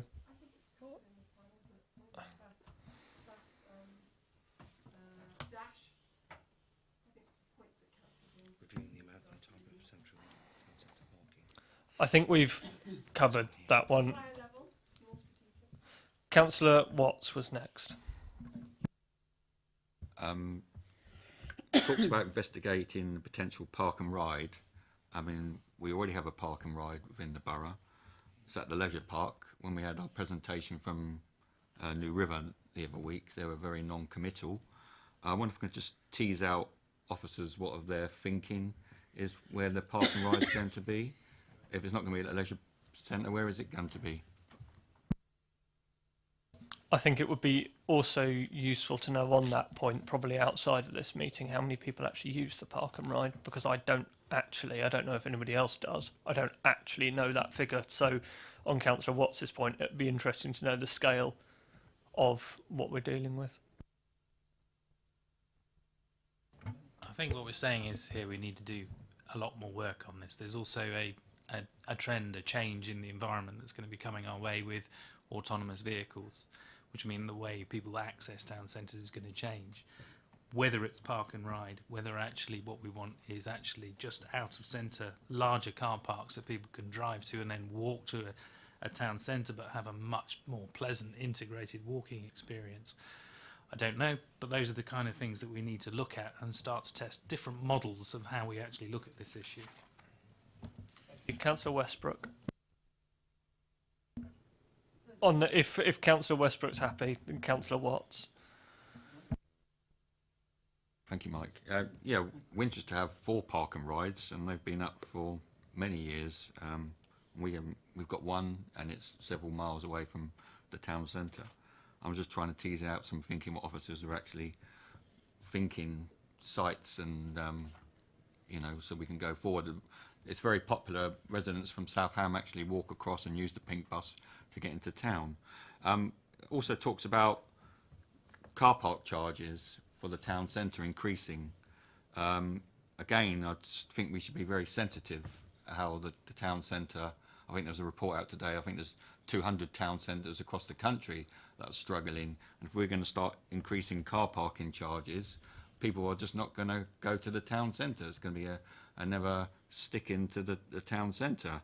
I just think we should be very, very sensitive for what we're going to do, and if we're going to do all this stuff, we need a proper joined up park and ride, proper integrated transport with good connections and very reliable before we start doing this ad hoc increasing parking charges and getting rid of parking within the town. It's more of a statement than a question. Frank. Yes, just after. Frank, I know you wanted to come in on Winchester Park and Ride. That's the comment that was made.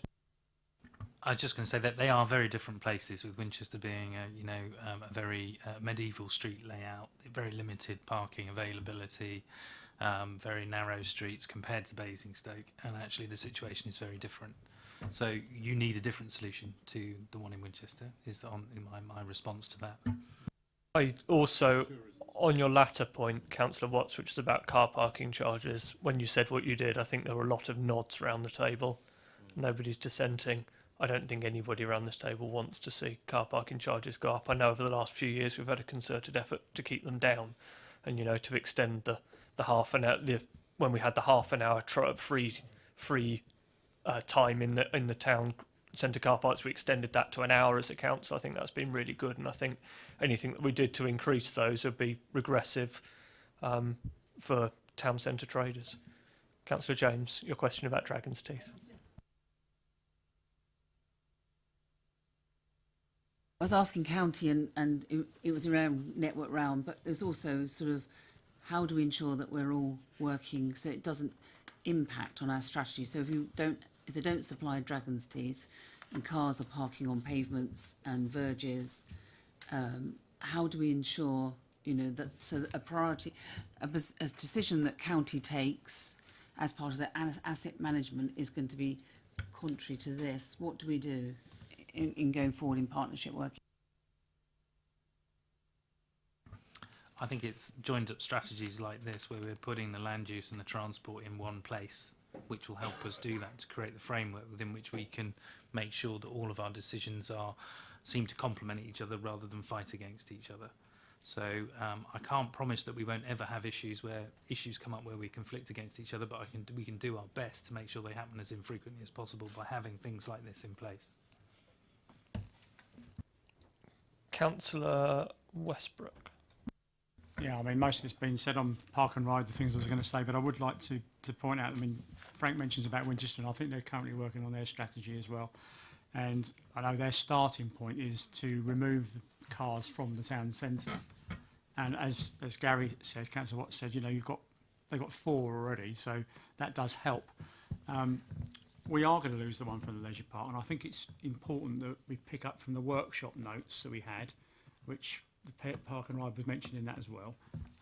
But this line in this document, which will go out to the public, I guess, in some form, I think where it says investigating the potential role of a park and ride, I think we should try and strengthen that, because there's going to be definitely a need for something to replace the loss of the park and ride at the leisure park, be it 1, 2 or something with different vehicles, whatever.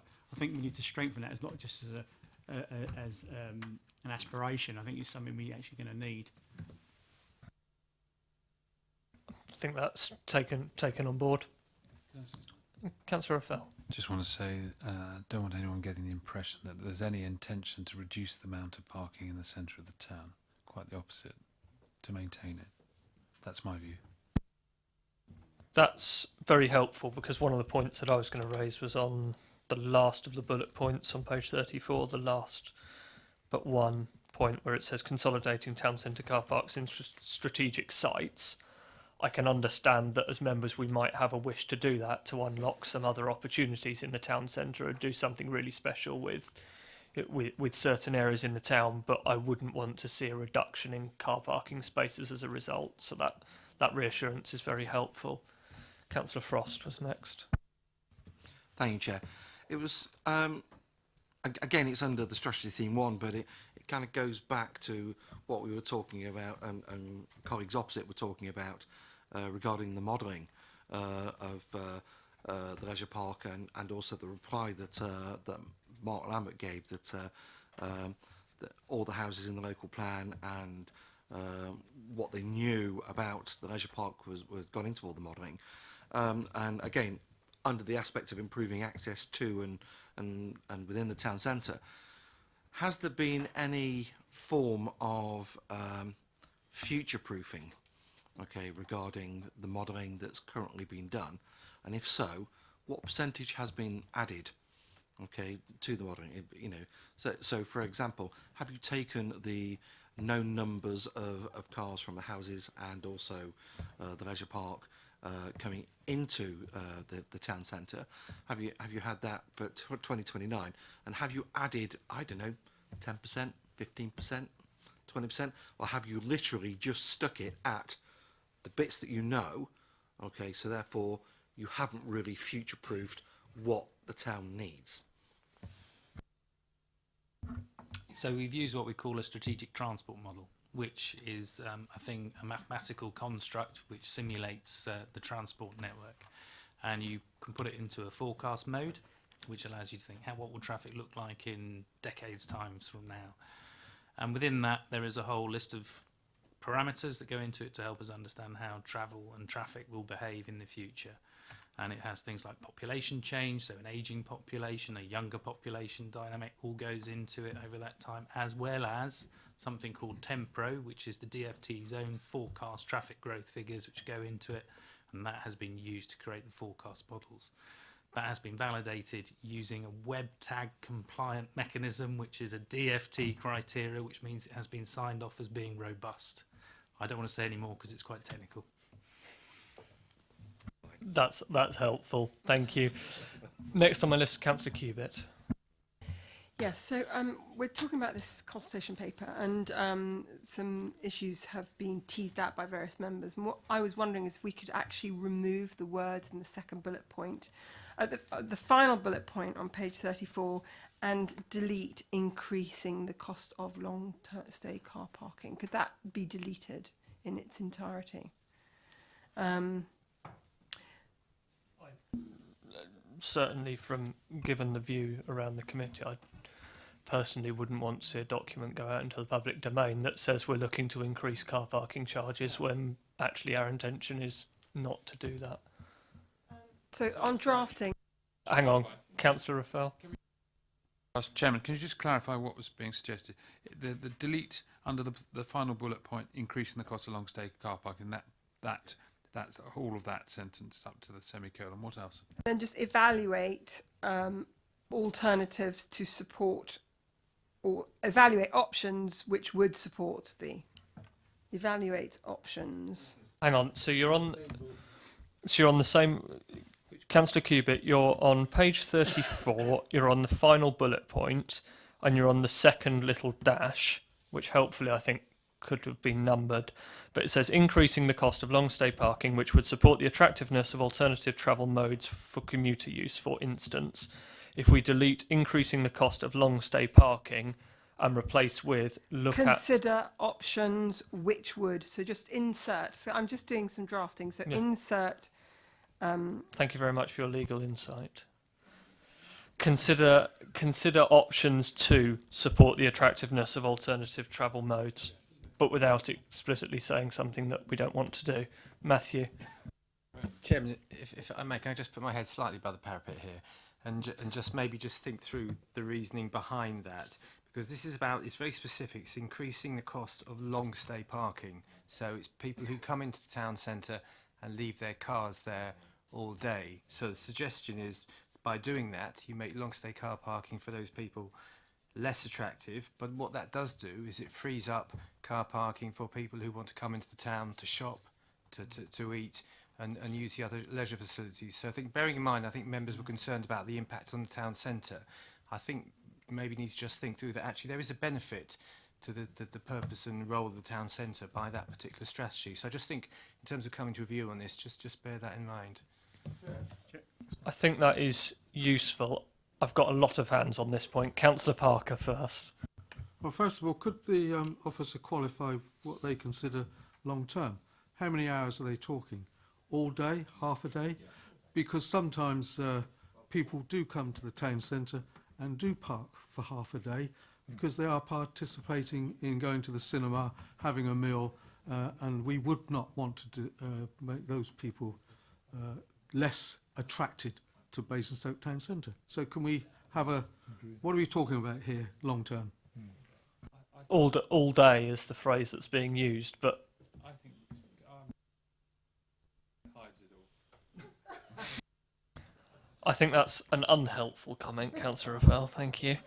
On that point, Councillor Frost. Thank you, Chair. Matthew, I have to say I completely disagree with your viewpoint. Okay, I appreciate you putting your head above the parapet, but we have a number of people, okay, that come into the town centre and park and use the train station, okay, to go to work. So all you're doing by increasing the long stay car parking cost there is actually just costing them more money when in reality, okay, all you will do is you'll force people onto the road, okay, where we don't need them, okay, and increase, you know, the cost of actually, you know, working. That's not what we're about, surely. That's not increasing the quality of life for our residents. On that point, Councillor Westbrook. Yeah, Councillor James just mentioned the point I was going to make. I mean, I think that is important because if you're going to put that, you need to put, providing it doesn't push people into areas. We've got people this week. I've seen people park. 2 weeks ago, he's parked his BMW and gone off on holiday. You know, and I think on that point, then, I think there is something that we can do with the wording of that, which says considering options to support the attractiveness of alternative travel modes, whilst ensuring that short stay car park users are not adversely affected. Something like that. So all options will be considered, but without providing any without impacting residents who utilise the town centre to and close residential areas. Something like that. I'm sorry, Matthew. It was well tried. It was a fair. Yeah. So next point, Councillor Cubitt. So another drafting point, if possible, on the third hyphen, where it refers to consolidating town centre car parks. I would like the removal of as mixed use development, because we know that this paper is feeding into subsequent submissions, and I would like the cabinet member responsible to agree to a statement saying notwithstanding any additional reduction or something to that effect, or no reduction of car parking spaces, or at the end of it, notwithstanding any reduction in overall car parking spaces. Because the implication of this section at the moment is that the council is highly capable of submitting a planning application for the car park at Red Lion. We know it's tried it before. Central car park, you mean? Yeah, the one at Red Lion Hotel. And that this hyphen tells me that this is a precursor to a planning application from the council on that. I think that point is noted. Councillor Rattigan. It's a point for the cabinet member, if I may. Picking up Councillor Parker and Councillor James's points about air quality and electric cars. Can I make this the hopefully helpful suggestion that all of our car parks that we own have an electric charging point? I think that would set a good example, and frankly it ought to be something that we should be doing, and I'd like you to explore it in the next few weeks if that's possible. Very happy to make sure that the officers pass that on to the relevant cabinet member, who's not me. No, I'm not responsible for car parks, but as I say, it will get passed on. I think that point is well noted. Councillor Watts was next. Chair, it's on the car parking theme, the local plan which this council adopted, in that local plan is to develop Central Car Park, Bricklets, Custons Car Park, and all the ones at the top of town, and the Barclays Car Park, whatever that one's called. And this council actually voted for that. So well, this side of the council didn't vote for that local plan, so it's there. So I was just intrigued what Councillor Raphael said, that he was against it. So why is it in the local plan if he's against it? It's not. Not going to talk about semantics of people saying, well, it is and it isn't. I think we'll have to get an answer on that at a later date. I know, Councillor Cubitt, you're hopping Yes, up and down, yes, but because it's very Councillor specific. Potter was before you, and I will come to you. Councillor Potter. Thank you, Chair. I just wanted, and I think Councillor Radigan would support me on this, to firm up our words that we might use in regard to Park and Ride and the leisure centre. I know I'm going back on it, but I mean, as I understood it, New River had set their face against that as being a provision within the leisure park, and I was very disappointed with that, because I think it is vital in some form or other. If it isn't going to be some form of rapid transport, non-car connection that goes into the town centre, then it's got to be some type of park and ride facility, it seems to me. I mean, people were waxing lyrical, including the cabinet member responsible for the leisure park, about people having this joint experience of the leisure park and going in and visiting Festival Place. Well, with respect, if that's all going to be done by car, with all the sort of problems we're talking about, traffic congestion and parking difficulties, then that isn't going to happen. So unless there is something which actually makes that connected facility much easier than it might otherwise be, then that isn't going to work. And I think we can firm up our requirements in regard to that. Just on the parking thing, and I mean, your attempt at rewording was very good, Chair, if I might say, and I'm sure it'll end up something like that. But there are, I mean, the point Councillor Parker made is absolutely right. In terms of visitors which we'd encourage coming to Basingstoke, will have this joint experience of coming in, parking, doing some shopping, enjoying lunch, going to a leisure, perhaps a cinema at a later time. That's long-term parking. The last thing we want to do, I think, is dissuade people from doing that. The point Councillor Frost made, again, is right in terms of the actual increasing charges for people who do commute. Where they will park is quite simply in the roads around that car park, with all the problems that are created by that. Norden, one example that we've quoted, that's not to be encouraged either. So we really have got to get the wording of this right, really. And your words were close to being perfect, Chair, but you can just a little bit better than that would be good, wouldn't it, really? Every confidence in the officer's translation skills. I think your point on the park and ride is well made, and we've talked around that a lot this evening. And I think more than, I know it talks about investigating the potential role of park and ride, I think we want to talk about, you know, ensuring that we have the best park and ride facilities in Basingstoke would be useful. Councillor Cubitt. Just very, very quickly on the bicycles. So in Oxford and places like that, they have these bicycle apps, which you make reference to in your paper. Is there any way we could trial and make an undertaking in this, because it's strategy theme 1, improving access to and within. Is there any way we could have an undertaking in this so that we could get people excited when it goes to consultation, that we will trial a bicycle app from, I don't know, Popley and Norden into, or... I think that point will be, we're not going to answer that point tonight. It's not really a question, it's something that can be looked at. I think the officers have taken that on board as something, as part of a sustainable transport strategy. Cycling plays a key part. Just because it fits in also with the areas of deprivation who don't have cars, they don't have bus systems, because Hampshire County Council doesn't give us very many buses, so it would kill many birds with one stone. Thank you, Councillor Cubitt. Councillor Parker. Thank you, Chair. 2 points. I'd like just to add to the points raised by Councillor Frost in relation to if we one meeting, please, Councillor Parker. That wasn't you, Councillor Parker. I was talking to the other members who were talking over you. So Councillor Parker.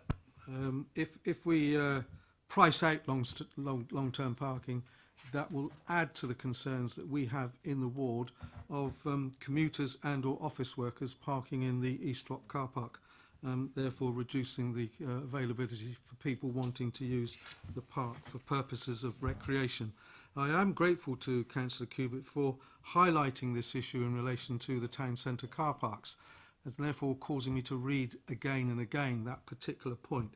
And it actually reads as though there's some influence in that wording from maybe the other portfolio holder in regard to maximising the investment potential from our town centre car parks. That, I think, is regrettable, and I think that needs to be really considered. What are we saying here? Consolidating town centre car parks into key strategic sites. They are already key strategic parking sites. What other sites are we looking at them as, other than for investment returns, for selling them off? And that then will mean, if we are to retain, as Councillor Raphael says, the same amount of car parking, but with limited number of car parks, we are then back talking about tiered car parking, which we do not want in the town centre, and we shouldn't be moving in that direction. It has a negative impact on the residents, them people that live in the area. I think those points are taken on board. I've seen Mark taking copious notes. Strategy theme 2. Integrating new developments with well-planned transport choices. You've got the how could this be achieved points at the bottom, which I think are the points mainly to focus on. So making sure new developments deliver the right infrastructure to mitigate any impact on the surrounding road network. Councillor James. I want to pick up on page 35 on the third bullet point. I don't quite understand what that means. Providing appropriate levels of well-designed parking alongside new development. What are you meaning by that as part of this strategy? Mark? That relates to the parking standards that we'd apply to planning applications as they come in, and against which we'd judge such proposals. I think it's making sure that what parking is provided is appropriate to the location and doesn't result in overspill parking elsewhere. That it's well located in terms of where the homes are compared to the parking spaces, so we don't have parking spaces that are distant from where people live, and so that people actually use the spaces that are provided for them, and also that the spaces are of an appropriate size so that modern cars can be accommodated within them.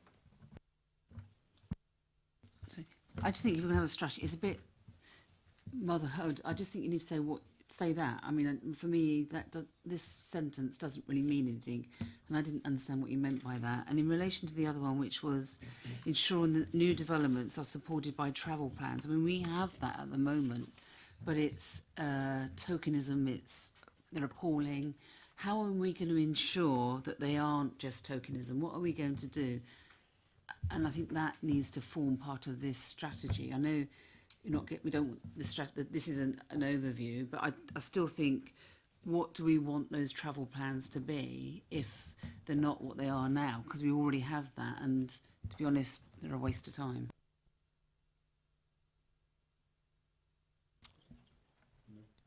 No, I think Matthew.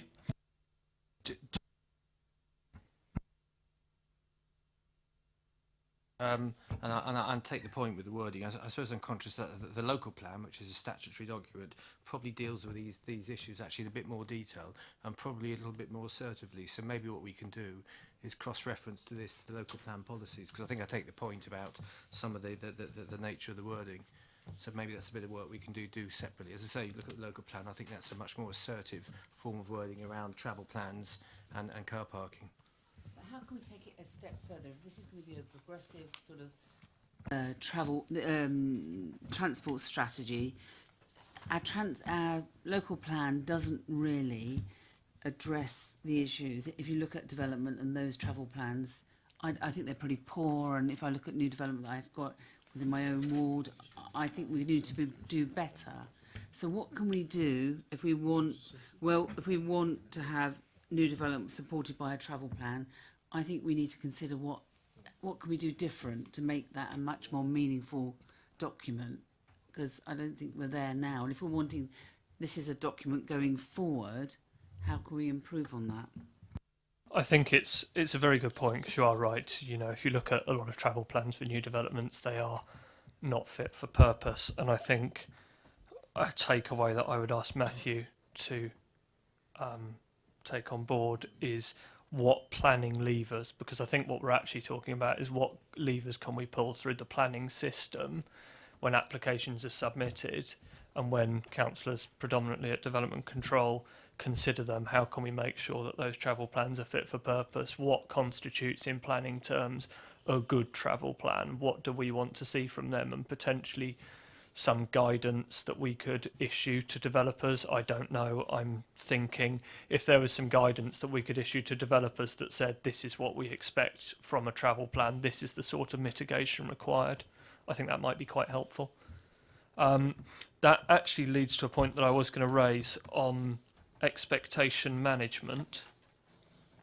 Councillors will all be aware of when we have new developments and there are projected traffic movements, and there only needs to be mitigation if there is a significant impact, and if we fall below that significant threshold they don't have to do anything, but of course the cumulative effect leads to you being over that anyway. And on the first bullet point it says making sure that new developments deliver the right infrastructure to mitigate any impact on the surrounding road network.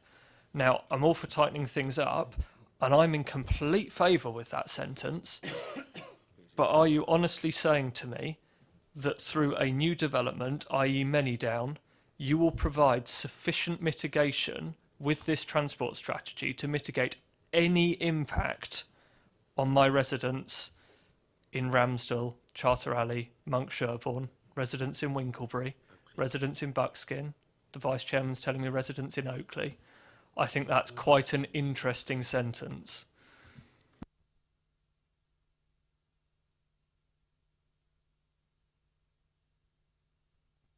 I mean, in development control world, you have to provide evidence of a severe impact in order to secure mitigation. So I agree with you wholeheartedly, and we'll need to reword that sentence. Thank you. I think that's, you know, in the case of managing expectations in a public arena when this goes out to consultation, I'd actually welcome that as a policy, but I don't think it's achievable, and I don't think it would stand up to a huge amount of scrutiny. Councillor Cubitt. Yeah, hi. I started talking about this a bit earlier on, and I'm a little confused because we know where the developments are and we know what the undertakings are with regards to priorities.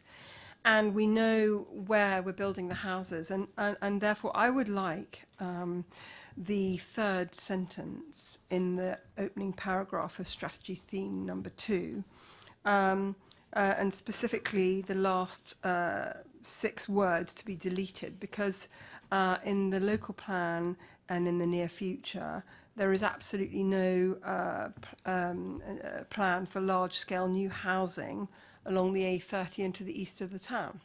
Our local plan has the housing going to the west. And so I don't understand how that sentence got into this strategy, and I'd like it deleted, please.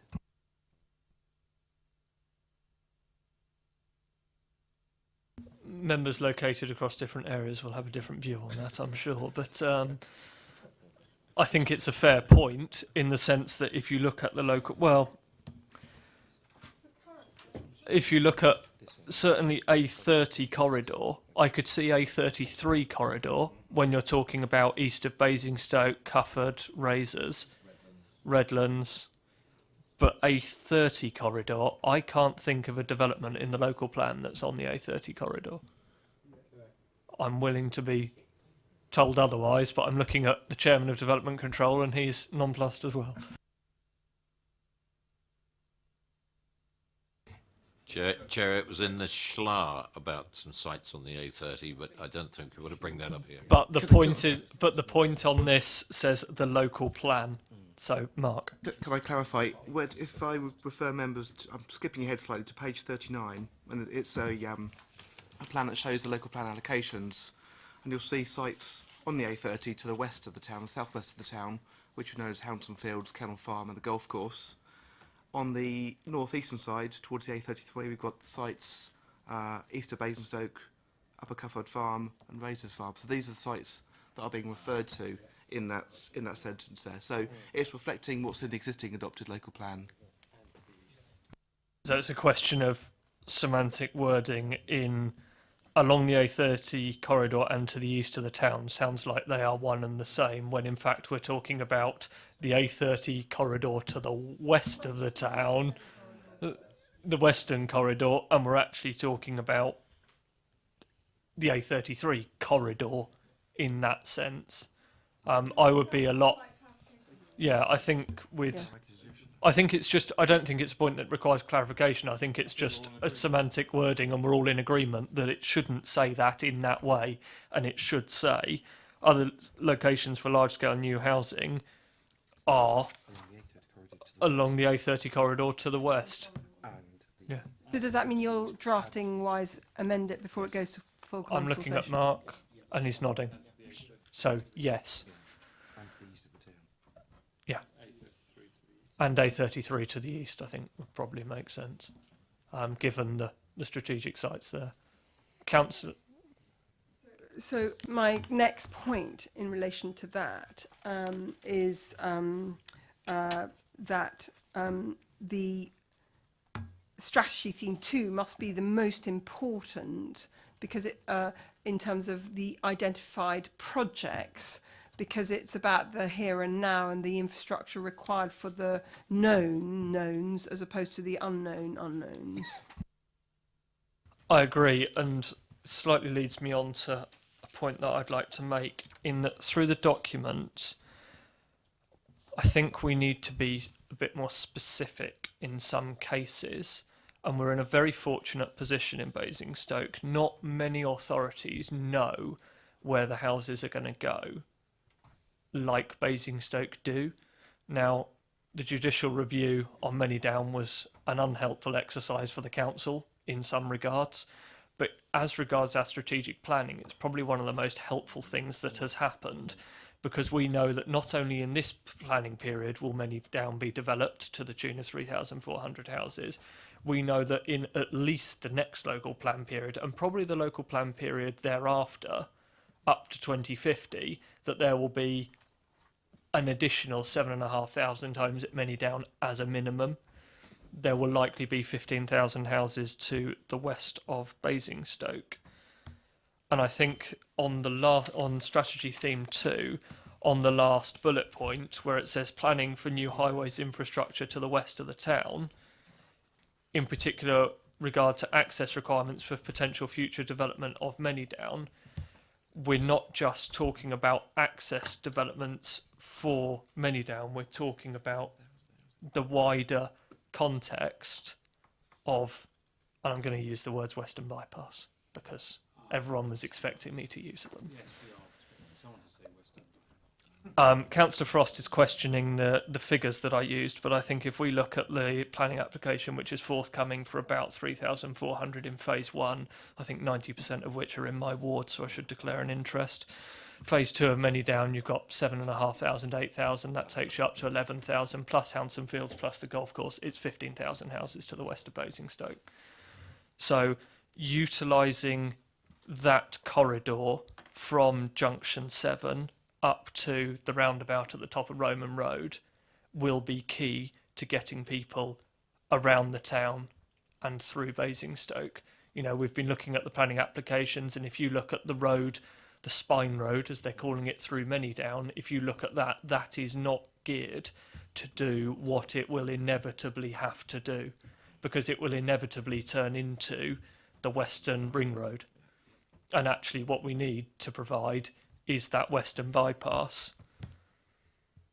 So, and future-proof for phase 2 of Manydown and for the developments that are going to come around Junction 7. Do you want to test that around the committee so that the officers can hear whether that's the view of the committee overall? Okay, I'm happy to do that if that would be useful, Councillor Affel. It would be useful for the officers. On the point of a Western bypass and that being a key point in this, how do people feel about that?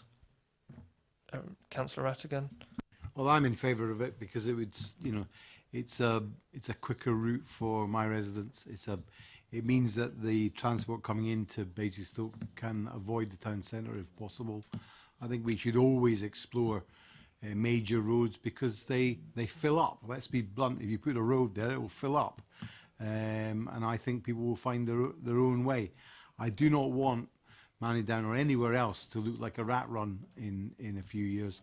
I think we need to look strategically at the town and its transport links to everywhere else. So I think I'm in favour of it as a base principle. On the Western bypass, Councillor Miller? Yes. One of the reasons is I remember when we did the Hounsome Fields application at committee, and one of the issues was the connection that Hounsome Fields eventually will come into Manydown, and the question was raised about which direction HGVs went. What we've been talking about here is the ordinary motor car, but we are a hub and a focal point for 3 major businesses with 4 major businesses now, and I'll include Thames Water, and I think people know what I'm talking about, that go through this town.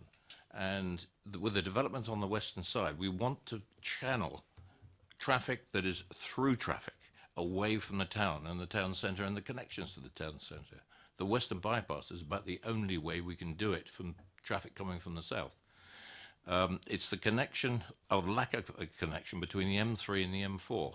Maybe we should have addressed this to the LEP, if you don't talk about strategies. And there is some talk of a connection round the Wokingham motorway spur to join the M3, M4. Now that's being talked at a fairly high level. At Bracknell, through the Bracknell sort of corridor. The A31M. A31M, there you go. But the point about this is to alleviate the pressures on what we see in a strategic point of view on Basingstoke town itself. We all know where our pressures come, and we've all been stuck behind the HGVs trying to go through the town. Going back to emissions, quality of life for our residents. If we can channel this kind of HGV traffic and transit motorcar traffic away from the town, I think that's what we've got to try and achieve. And the Western bypass is a contribution to that. Thank you. On this, Councillor Frost, and then... Thank you, Chair. I have to say on the Western bypass, I'm a bit of a fan, okay, but my views are also tempered with the fact that it will obviously, or 9 times out of 10, will be going through my ward, okay, and the detailed location of it will be of high significance to my residents. So I can understand all the reasons for it, and I support the reasons for the Western bypass, because I think if we're not careful, we will end up with huge traffic jams, okay, from my residents trying to approach the town centre. We need some form of bypass to transit the town centre and either go south to Junction 7, the M3, or up to the A339, okay, and once you develop that with the Newbury and Berkshire people, okay, and onwards north to the M4. So, I have to say I'm in favour of it. but I'm also very nervous of the Western Bypass because of the sheer location. Okay, so thank you. Thank you, Councillor Potter.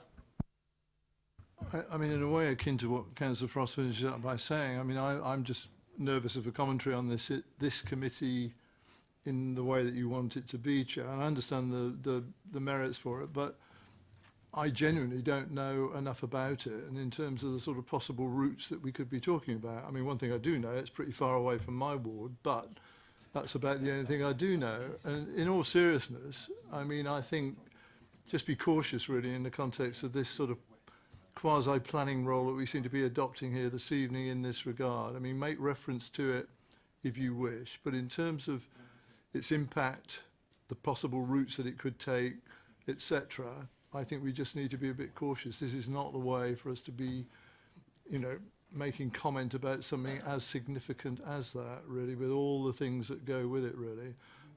So that's the caution I express, really, I think, about the route of a Western Bypass, which I could guess at, and Councillor Ruffle would be far more skilled to do that than I, but I mean, that's all I could do, and I don't want to commit myself to anything relating to a bypass that I don't know the route of. I think you're right in the sense that we're not saying, you know, we want to see it and it wants to be there because we don't know where it would be. But certainly, I think from speaking with members on this previously, the principle of investigating a Western Bypass, where that might go, how that might sit, and what that would seek to alleviate is probably number one on a lot of members' lists. That's not to say that, you know, in the event it will be 100% the right solution, because inevitably things are not that. But I think the principle of investigating that to a much higher degree and looking at where that could go, what funding options are available, is it feasible, is it deliverable, what does it do for residents in Basingstoke, I think that would be very helpful. Councillor Cubitt and then Councillor Westbrook. So I agree with much what everyone said, but what I think is really peculiar is that it's not in strategy theme 2 or in strategy theme 5. And that's what I don't understand about this document. So whilst I think the document's really, really good, I think it's very odd that, I mean, I can see just, especially from the conversation that we had with Kevin earlier, that in order to be successful with our pitching for what are finite resources, there are two really important projects for Basingstoke. One is the mass transit system, because then that'll link the leisure park to the town centre. That's why it's so important. And the other is that we have always, whenever we have discussed Many Down, always it has been a given that there has to be a significant Western Bypass that goes with that development, and therefore its omission is glaring, and I don't understand why it's not in here. And I think for this to be an honest consultation with the public, given that this development is in the local plan, so it's not something that should be in the future proofing section, it should be in either strategy theme 2 or strategy theme 5, and I just wonder whether we could amend that before it goes to public consultation. Yes, even strategy theme 7. But that's a future proof. And I think that it should be higher up the scale, because I think when we're pitching... What we want is multiple mentions to show that... not even multiple mentions. I actually think that it's so essential to the vision that we have for this town, and the fact that we're building so many houses compared to so many people in the entire country. I mean, I think we'll be the third highest house building borough. And that we always said, because we have a 300 million shortfall in infrastructure already deficit from the houses that we've built in the last 20 years, the one thing we cannot afford to do is to fail to deliver this absolutely pivotal piece of transport. And if we don't have it as in theme 2 or theme 5, I can see it being one of those accidental doesn't happen events. And then I would feel that we really were negligent. I agree with that assessment. I think what we need to do is ensure that the Western Bypass is never put into the too difficult pile. Councillor Westbrook. Yeah, I wouldn't want to commit on any plan or anything without having a proper plan in place. We've seen what's happened with the government on Brexit, so I don't think it's a bit of a dodgy road to go down. I think Councillor Miller made a good point about Hanson Fields, because I remember from that application that there was part of the main spine road through there actually had the ability to be widened. I think it was a single road. I mean, obviously that site's not been built yet, but there is potential there to widen that up and take it through somehow. And I think that needs to be looked at and explored further, because that's already gone through the planning process. I think that's a very, very valid point. Councillor James. Just on the point that I raised before about providing appropriate levels of well-designed parking, and we're talking here about new development. What we don't talk about in this in this document is about new schools and the impact that the county has in relation to developing and enlarging schools on areas. Unless I've missed it, but what I think is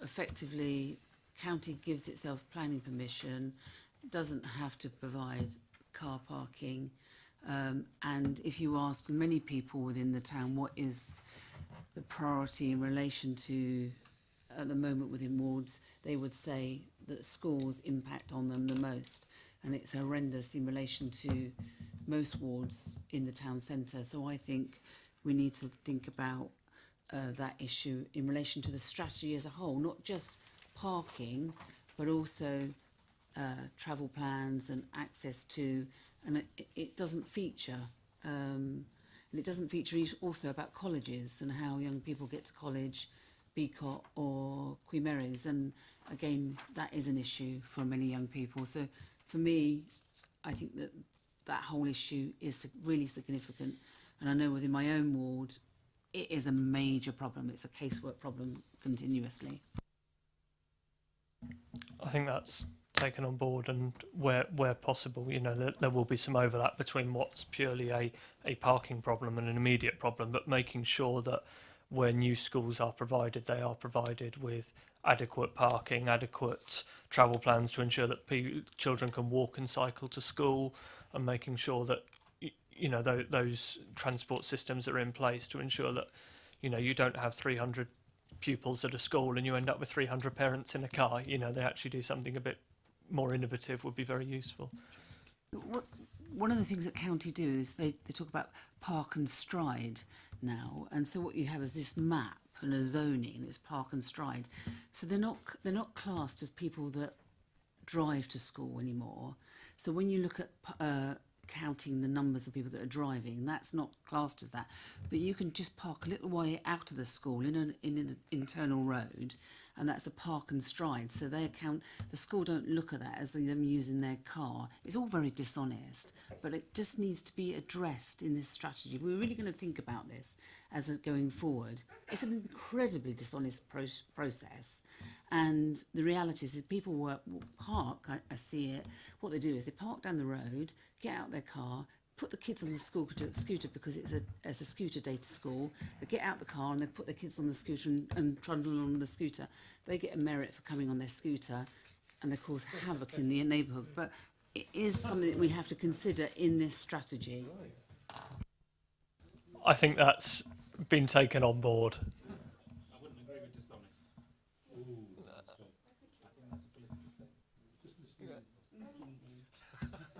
I think we'll move on. Councillor Cubitt. I think that's a very good point that's just been made by Councillor James. And just anecdotally, and I'm sure you've all got examples like this, when you have a new development, you get young children. And when the school gets built, the county council says everybody in the catchment area will be walking their children to the school because it's built next door to the houses. What happens is then everybody gets old, and then the schools have to look outside their catchment area for the children. And then what you have is exactly what we have in our ward in Chinham, which is we have a primary school for 500 children, of which only, I think, 50% come from the catchment area, and the other, it's either 60 to 50% come in from Popley and everywhere else, and they can't walk to Binfield. So it changes, and I think Councillor James's point is very, very well made in terms of future proofing, and where would schools and the evolution of the ageing of the housing profile and the fact that the children will come from somewhere else in the future, where does that come in this strategy? Just out of interest, and where should it go? Frank.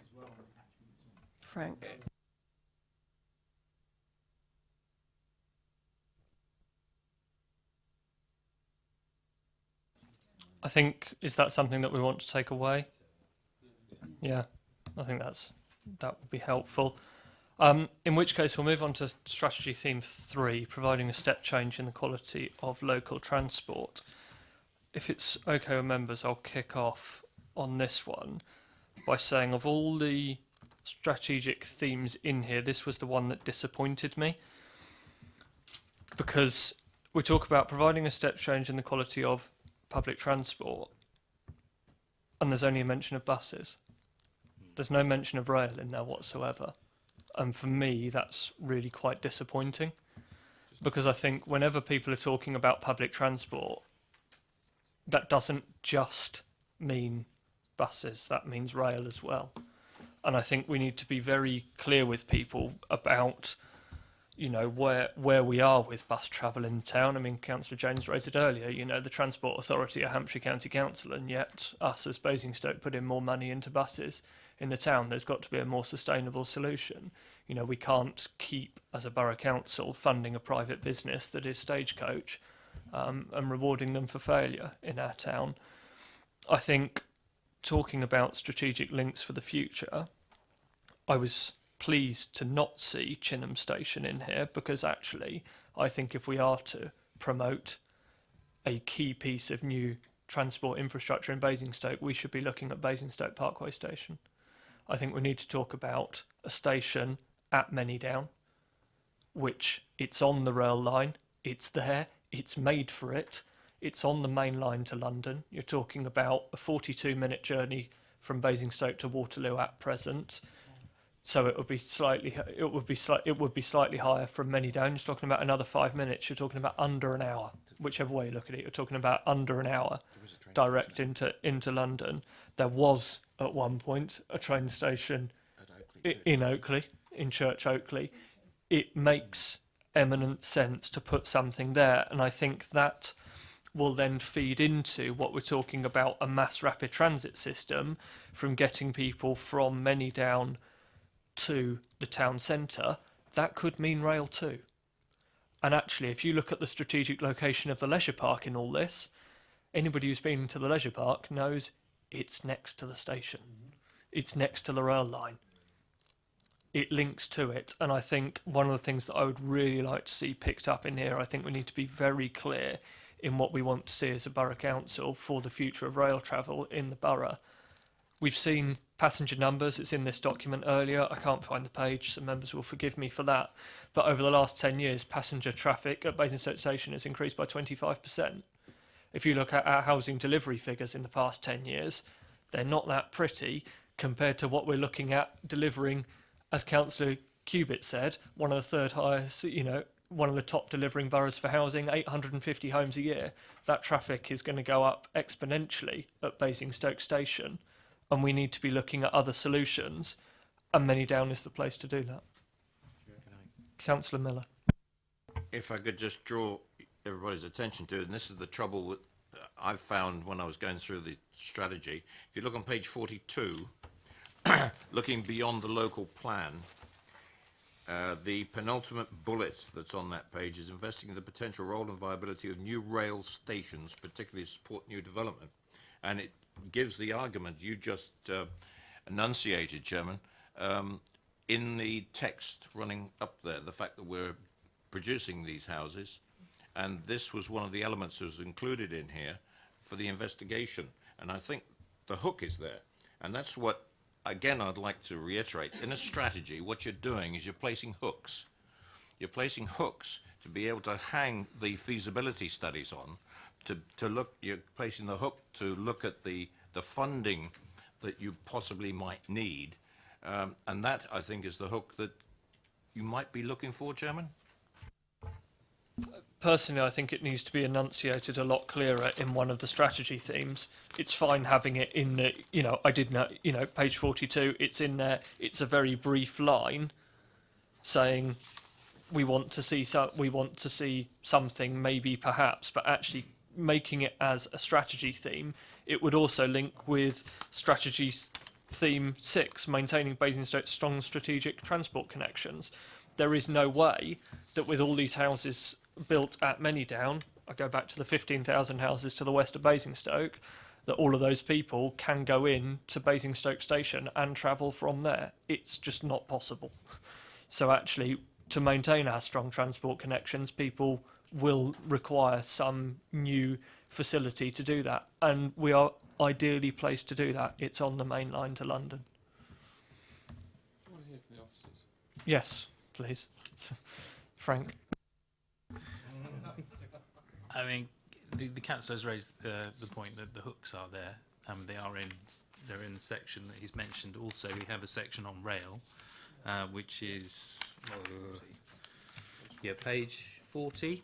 So we could enhance that bit as well. So we could put reference to it there. So we can build this case up and mention it in more than one place if you wish.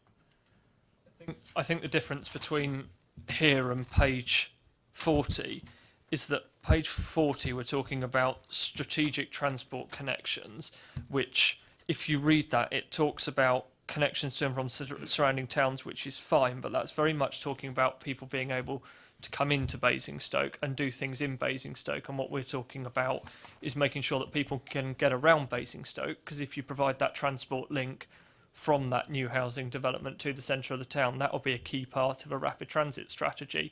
It will be an awful lot quicker to go by rail from there to the town centre than it would be to go via any motorised method, I would suggest. I'm quite comfortable with that suggestion to add that in, to be honest. Okay, Councillor Frost. Thank you, Chair. I have to say that with the strategy theme 3, I was quite intrigued when I saw the title, but again, I'm a little disappointed just to see, you know, buses discussed in reality. I think, you know, mass rapid transport also includes, you know, we've discussed rail, but it's not just rail. Okay, there's, you know, high rise, you know, cable cars, all sorts of things. XL, for example, over in sort of the east of London, they actually have a park and ride that goes over the Thames, and it's a cable car that goes up over the Thames and down. Okay, it's very quiet, very you know, very eco-friendly, and it's actually quite a nice way to get into the exhibition centre. So along with that, along with the park and rides that are going in there, you know, we should have, you know, something else apart from being, you know, reliant just on the roads and rail. I find the thinking rather two-dimensional, and I would just like for that third dimension just to be considered in this strategy theme.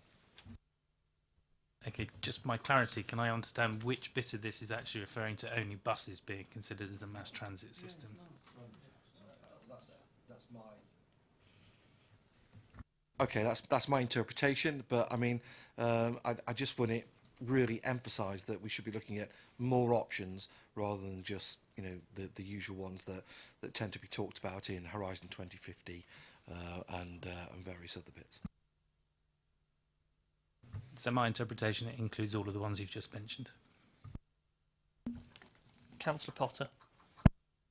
I was only going to say, Chair, I mean, I do support the emphasis on station in terms of Manidan that you've made reference to. I think it would be unrealistic where you've got the proximity of the adjacent railway line not to take advantage of that. I've always thought that. I mean, in historical terms, when we've discussed Manidan, it's often been seen as a barrier, the railway line, whereas, you know, it could well be an integrated part of the larger scheme. It would be it's illogical not to think of it in those terms. And as you rightly said, in terms of the numbers of houses that are being projected there, those people are not going to conveniently travel into Basingstoke station on a daily commute, a lot of them to London. That would be a nonsense, I think, in terms of the transport strategy. I wouldn't rule Chinham out altogether, mostly on the basis I don't want to upset some of the local councillors who've had this as a pet theme for years and years, particularly one of my own colleagues. So if you can make reference to Chinham at the same time, even if it's token representation on it, that would be good, please. Yeah. Thank you. I have a personal view on Chinham, but we won't go there. Any other comments on strategy theme 3? Councillor Rattigan. Thank you very much. If we look at the map on page 37, the brown dots going out on the A340. We have no Tadley councillors here, but I'd like to mention Tadley. How far is that transportation heading out on that road? Potentially.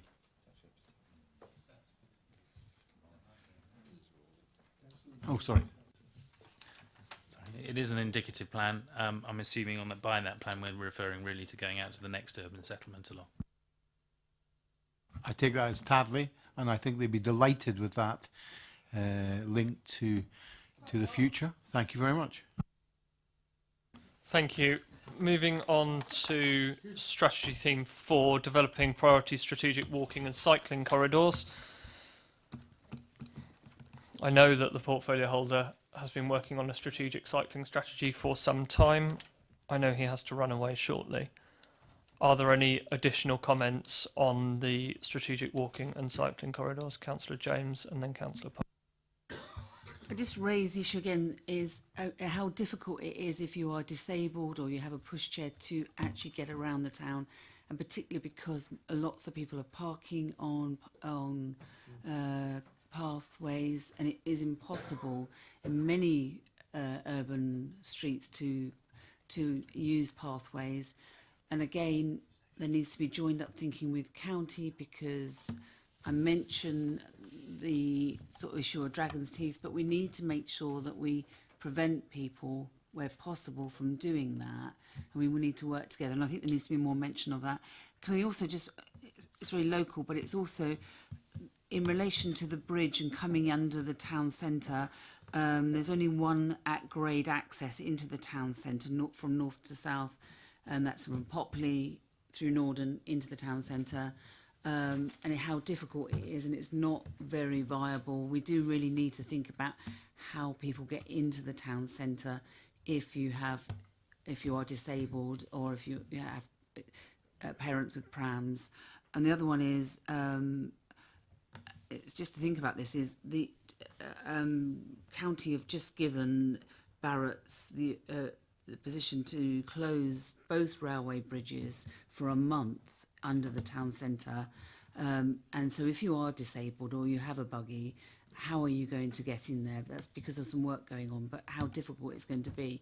We need to think about people with disability and pushchairs and how they move around our town centre. You know, I think it's really important that you can't get under there with a push if you're disabled, because they're going to close those two bridges. But I think disability isn't really made much of as a focus in this, and if you have visual impairment as well in relation to walking around the town centre or walking in this borough, it's very, very difficult. I think you're right in the sense that we need to make sure that this is inclusive and make sure that people who have mobility issues, you know, whether that's through disability or whether that's through having young children and prams are picked up in this. So it's not just about walking in the conventional sense, it's about having that room for people who might need a bit more room on the pavement. Councillor Parker. Thank you, Chair. If I could just first speak to the first spot. How could this be achieved? And this is, I'm very wary of that particular sentence, addressing the barriers to cycling, particular within and through the town centre. I understand the demand and the desire for cyclists to be able to traverse from north to west, and where the planning error when Festival Place was approved, which blocked that particular route. But I'm not happy if this is suggesting that a priority here is to introduce cycling within the town centre. We've had a large, recent months, we've had a particular piece of work where the situation is, we all talk about the cyclist as being a respective persons of pedestrians. This really isn't the case. We've got the element of youths who are choosing to cycle through the town centre streets recklessly, dangerously. It's opposed by the police, if we would care to talk to the police. So I want to ask if we can look at a different way, or at least be clearer as to what we're saying here. What are we actually looking to achieve in that particular? Can I leave it at that? And then I have one other point to make. Thank you, Chair. Mark, I think. I can offer a quick answer. It's really the work, I think, would focus around the areas around the edge of the town centre, to look at the barriers around how you'd use East Drop Lane, for example, more effectively, and those kind of routes, rather than going through the pedestrianised central areas. Councillor Parker? Well, it's unfortunately because it says through the town centre. It's sort of suggesting here that we're going to have some sort of route that is going through either top of town or through the town centre. Yeah, it doesn't give a lot of detail there. Yeah. It's too wide. So Mark's saying you can we that be a bit more clearer. specific in terms of the potential route? Mark's saying we can make that clearer. Yes. Did you have a second point? Very general one, really. Under where it says what are the expected benefits, just to use this as sort of the key here, the last spot, improved safety for pedestrians and cyclists. And I know we have the cycling strategy, but I would put an appeal that we don't develop any more shared cyclist pedestrian routes. They're not safe for pedestrians. We're having a major issue now through Eastrop Park, where we've got a dual shared cycling and pedestrian pathway from the Fountains area right through the park. And the danger here is you've got mothers with toddlers, and they're not on, they're not holding hands all the time. The toddler makes the decision to disappear off to the left to look in the bushes, and we've got a cyclist coming hurtling down at some sort of 20 mile an hour, as people are doing. So I hope we are not going to go in the direction for cheapness shared. I hope what we're going to look at is making proper provision on the highway for the cyclists and the cycle routes. I think that point's well made, and I think it goes to a development control point as well about new developments and the provision of shared spaces on developments. And I know that Guide Dogs for the Blind have been running a piece of work against shared spaces for very much the reasons that you mentioned. If you don't have any curbstones, how as a blind person do you know where the path ends and where the road begins? It's very difficult, and you're right in the sense that cars, bicycles and pedestrians don't mix. And I hate to sound traditional, but what's wrong with a normal pavement and a pedestrian route and then a separate cycle route? Councillor Westbrook. Yeah, thanks, Chair. I mean, I echo Councillor Parker's views on that, and I've got a feeling that Frank will probably tell me that the county council's view is that they're quite popular shared footpaths, even though they're not really popular with cyclists and pedestrians. Personally, I don't like the idea either. I wanted to pick up on the last bullet point there, on the same point that Councillor Parker picked up on walking and cycling in safe, attractive environments, and we're looking to develop a priority for strategic walking and cycling. I've just had approved under a LIF application an urban trail for walking, and as part of that it funds signage, it funds things for children going to school on the way. But what it doesn't do, it doesn't fund ongoing maintenance for existing footpaths, which a lot of them are in a bit of a state. So this, even though it's talking about designing public areas for make walking a safe strategy, I think we need to have something in here that picks up on the existing network of footpaths. I know council have got a priority, and it has to be 25 mil, but I can tell you a lot of my residents have fallen over and smashed their faces on less than that. And it's been a big issue, and it's a lot of issue for lots of people tripping over, especially the old flagstones that are moved and things like that. So I think we need to pick up on how you tie in a new strategy, but how you can direct some funding towards that, because if the county council hasn't got the funds to do it, somebody needs to find that money from somewhere through some government form of funding to pick up on a strategy like this, because they're not fit for purpose, some of them. Councillor Watts. Yeah, on going on what Councillor Parker was saying, on page 35, there's a map at the top of the page, and there's a cycle access and walking access line through the town. Being a cyclist, I cycle every day. It's precarious out there. I live in Hatchwarren. Do I cycle down the A30 or do I cycle through Brighton Hill? And generally I cycle through Brighton Hill, and navigating pedestrians, dogs, and it's precarious and interesting. I've fallen off numerous times. I nearly ran over a dog a couple of weeks ago, but I just missed it. But I fell off instead. So yeah, you know, it's a difficult one for the county. I mean, are you going to have shared ones, or are you going to have a dedicated one to cyclists? I mean, I'm disappointed where we are with the developments we're having at the moment around St Michael's, where Audi is. We haven't done adequate provision for both there.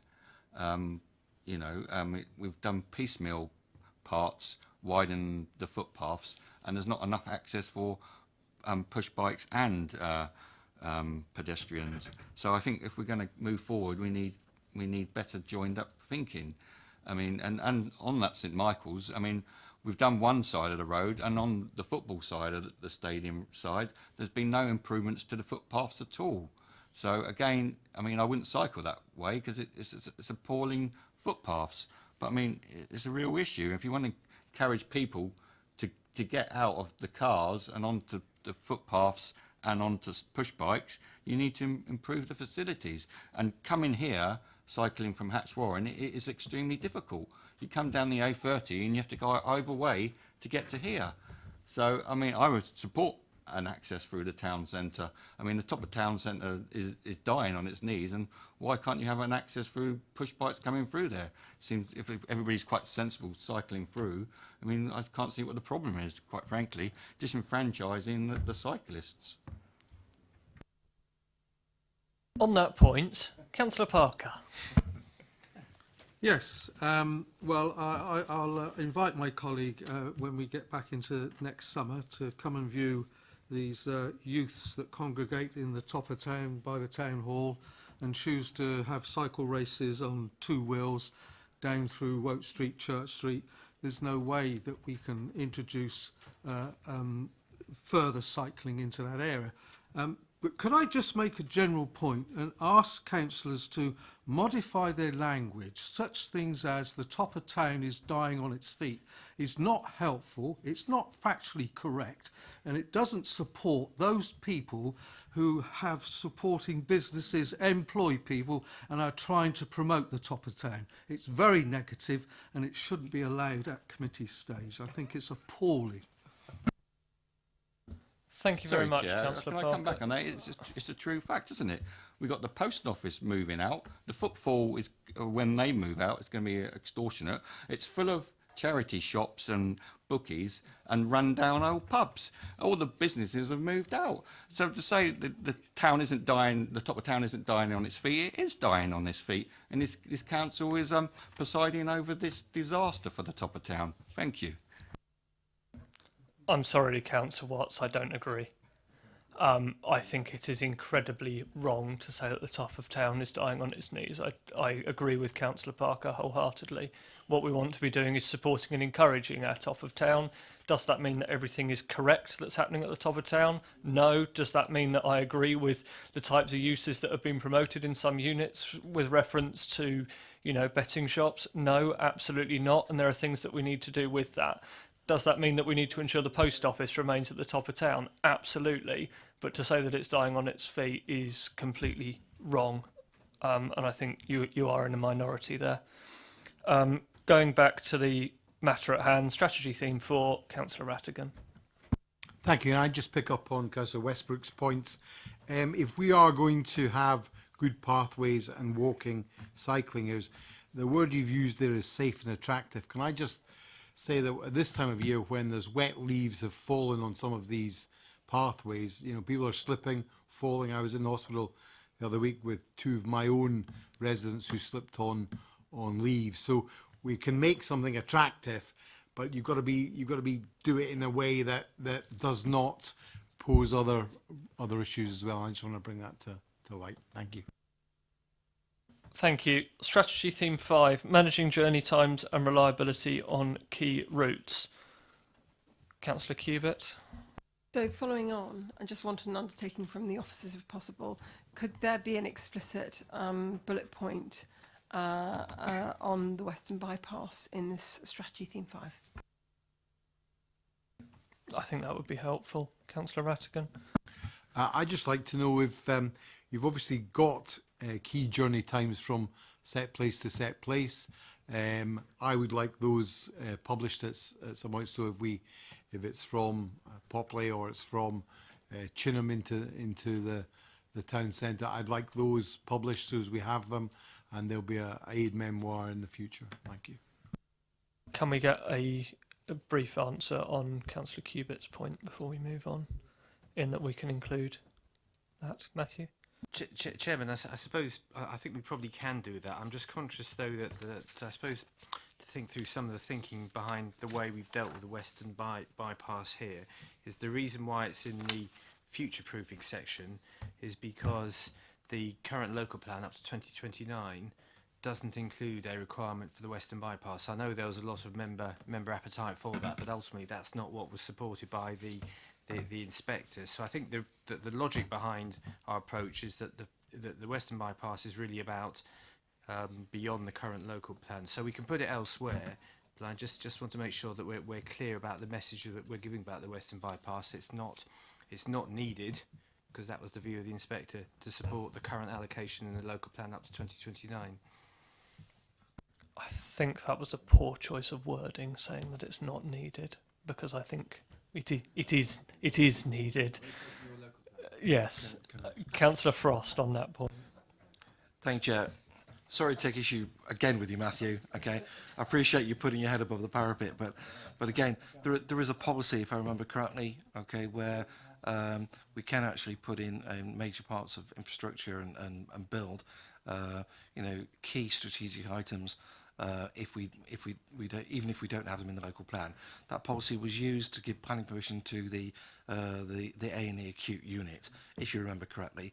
And I don't see why, if it can be used for something like the acute unit, which the CCG at that time said there was no strategic need for, that it can't be used to plan for a Western Bypass. Councillor Cubitt. I think Councillor Frost's point about precedent is well made, and I also think, in view of the fact that we're going to be using this as a bidding document with the LEP, it is essential that there is a reference made to it in Strategy Theme 5 and possibly Strategy Theme 3, and not leave it as a future-proof, because then it looks like it's a nice-to-have, not a have-to-have. And I think it is so key to the vision of Many Down that it's a have-to-have, not a nice-to-have. Thank you. We will move on to Strategy Theme 6, maintaining Basingstoke's strong strategic connections. Councillor Westbrook. Thanks, Chair. Again, at the Transport Strategy Workshop in June, 3 of the 4 work groups identified the improvements that were needed to the A33 to facilitate access to Reading and the increasing demand for trips to Reading. This draft strategy refers to these issues of congestion and delays on the A33 and the projected increase in demand. Now, under this heading in Theme 6, page 20, it talks about Basingstoke's transport connections and about reviewing in conjunction with neighbouring authorities and the function of the key corridors. Frank already mentioned about talking with other authorities already on key roads.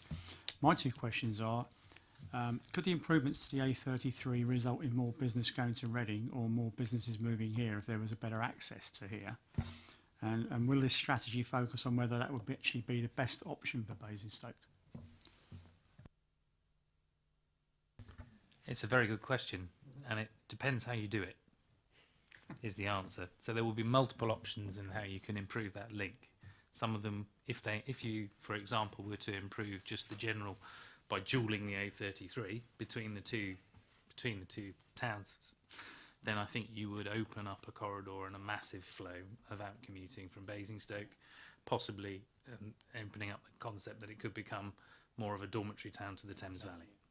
So we need to be very careful how we do that. So what we're trying to look at is a study that is multimodal, but is also looking at how we can encourage the self-containment of both the Thames Valley but also Basingstoke, so that the local economies thrive, not just feeding off one or the other economy. Councillor Westbrook. Yeah, so on that basis, and I guess you'd be talking with, when you say talking about other authorities, I guess you'd be talking with Reading as well, I suppose, in that relationship. So right at this moment in time, we are, like we're doing with the A339, working with Reading, Thames Valley LEP, the EM3 LEP, Wokingham, and other authorities in this area to look at a strategic study. The brief is being scoped. We're discussing who's going to pay for it at this moment in time. I think it's a very, very well made point, and I think the key partner which you mentioned is actually Wokingham, because it's their land where the A33 is dual to at the moment. I think the issue with dualling the A33 along its existing route is exactly what you said. You create Basingstoke as a dormitory town to the Thames Valley, because going the other way, so I live in Sheffield on Loddon, halfway up between the two, coming in, all you're going to do by dual it is increase the traffic jam in Basingstoke. And the A33 was intended to be dualled from its outset, but it was never intended to be dualled to Basingstoke. And I think that is a really interesting point. It was never intended to be dualled to Basingstoke. It was intended to go down, so where it's dual carriageway now, Swallowfield bypass, you've got the roundabout at Wellington Riding, you should go left and you go straight through to Hook. And it should join in at junction 6. But that's not 5, apologies. No, it was intended to be a dual carriageway to Hook, and the capacity is at junction 5, not at junction 6. We know that there isn't the capacity at Blackdam. You know, we've had a huge scope of works at Blackdam, which has been incredibly focused on getting the traffic not queuing on the M3 and into Basingstoke, and not amazingly focused on getting the traffic out of Basingstoke, I think it's fair to say. So that what we want to ensure is that with any plans around strategic links between the M3 and the M4, they are done correctly. The M31 point at Bracknell is well made, because that would take that traffic links there, and what we want to ensure in all of this is that we're doing the right thing for our residents, not just allowing people in the whole of Hampshire to move around Hampshire and the Thames Valley and bypass Basingstoke in a way that leads us to be a dormitory town. Councillor Miller.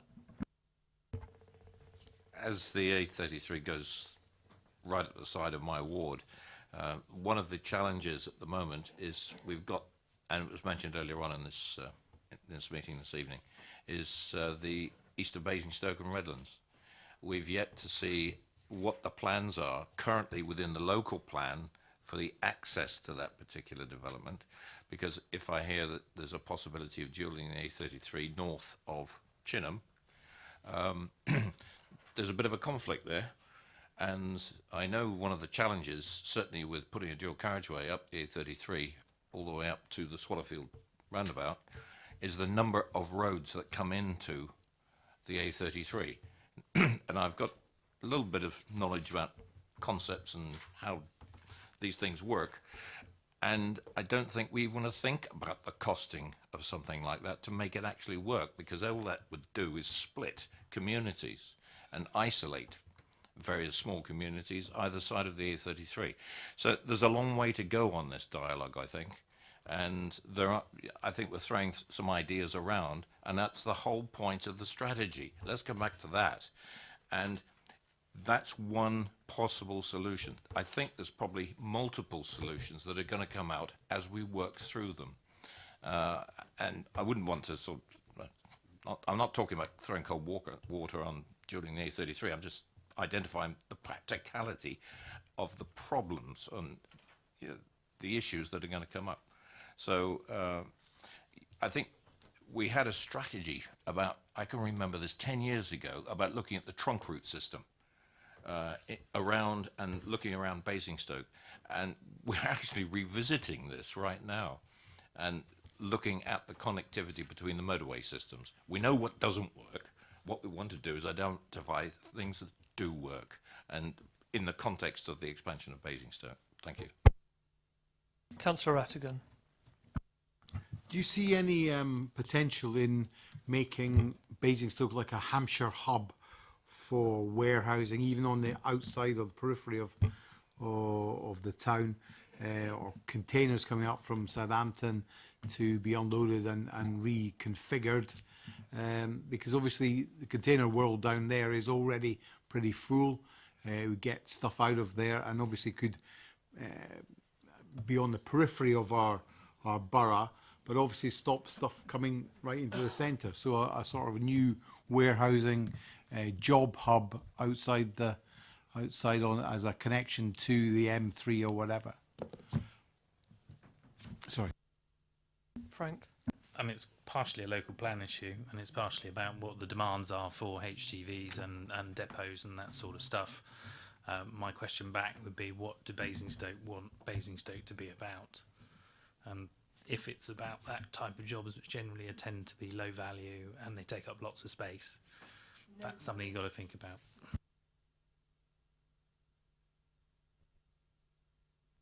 Just on freight, I think one of the key issues that we need is a rail freight bypass through Basingstoke. Councillor James? On the parking in relation to the railway station and increasing station capacity for parking, if we're not going to have an additional railway station, I think we need to have some understanding of what the demand is going to be for that railway station and the parking, because I know you were talking, Mark, about just one more level of parking on that car park there. It's going to have to go much, much higher than that, isn't it, to accommodate demand? And I think it's as part of this strategic review is for us to, or have you done that piece of work? Have you done that piece of work is the first question, maybe? I think it's more around getting people to the station by non-car modes as well as the car that we need to be focusing on. So it's the rapid transit links from the outskirts of Basingstoke into town, as well as parking provision at the station itself.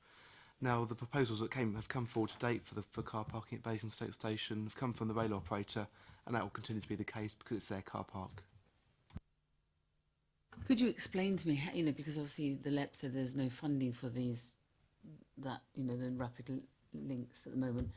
How do you see that? Could you explain what they're going to look like? How's it going to work? So if there isn't going to be another railway station, how are we going to get people into the railway station in the future other than by car? If I take you to page 37 of the strategy, there's a diagram there that shows the potential rapid transit routes from areas around the town into the town centre, and it's really focusing on those kind of routes and making sure we can deliver them. I think we've previously talked around what actual mode that would be, and some people suggested it would be a bus. Others have suggested it could be another kind of pod type mode. That remains to be seen at the moment. I think what we need to do is make sure the corridors are in place, and then we can focus on the technology and the vehicles in time.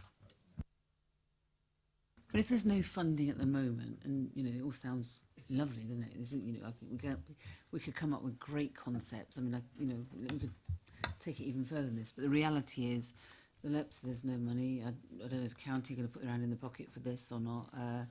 But I guess not. I don't know if county want to answer that. But if they're not, we could all talk about this, and it's great, isn't it? It's motherhood and apple pie. But the reality is, we're going to have a lot of people that are going to be travelling into the town centre. At what stage do you see this diagram on page 37, being funded and becoming a reality? Where is this in relation to us already tonight? Councillor Cubitt has talked about different priorities as to what she sees for this strategy. Who determines, what the priorities are going to be? Is that a political decision, or is it who? I mean, we've been concerned about the LEP not being accountable to us as councillors and elected members. Who determines in the LEP which priorities they're going to fund after 2021? But the reality is, as part of this, is it going to be, when it goes out to public consultation, it's the public, how do you see us determining those rapid hub units or whatever they're going to be called? I think it's a very fair question. I suspect the answer is that we make our case and we see where that goes. But Frank, I mean, I just want to talk about past performance, really, which is generally an indicator of future performance. Over the last 5 years, we've secured about £100 million towards transport infrastructure within Basingstoke. If we continue with that, then I think we'll be doing pretty well. I think that's a fair point. We have done very well historically out of LEP funding. Which one? I mean, because that is a quite small amount of money in comparison to some of this major work that's going to be needed to be done. Which one of these priorities, or which two of these priorities, who determines which one of those is going to be the ones that we take forward? So is it going to be the diagram on page 37, or is it going to be on Oni's bypass, or is it, how do we take this forward? I think that comes back to the point which Councillor Cubitt asked first. I think it was the first question that we had today, in that are we better off putting 10 projects forward, or are we better off putting 2 projects forward? And we need to rank those. I can, but that was the answer that the officers gave about 3 hours ago. But Frank.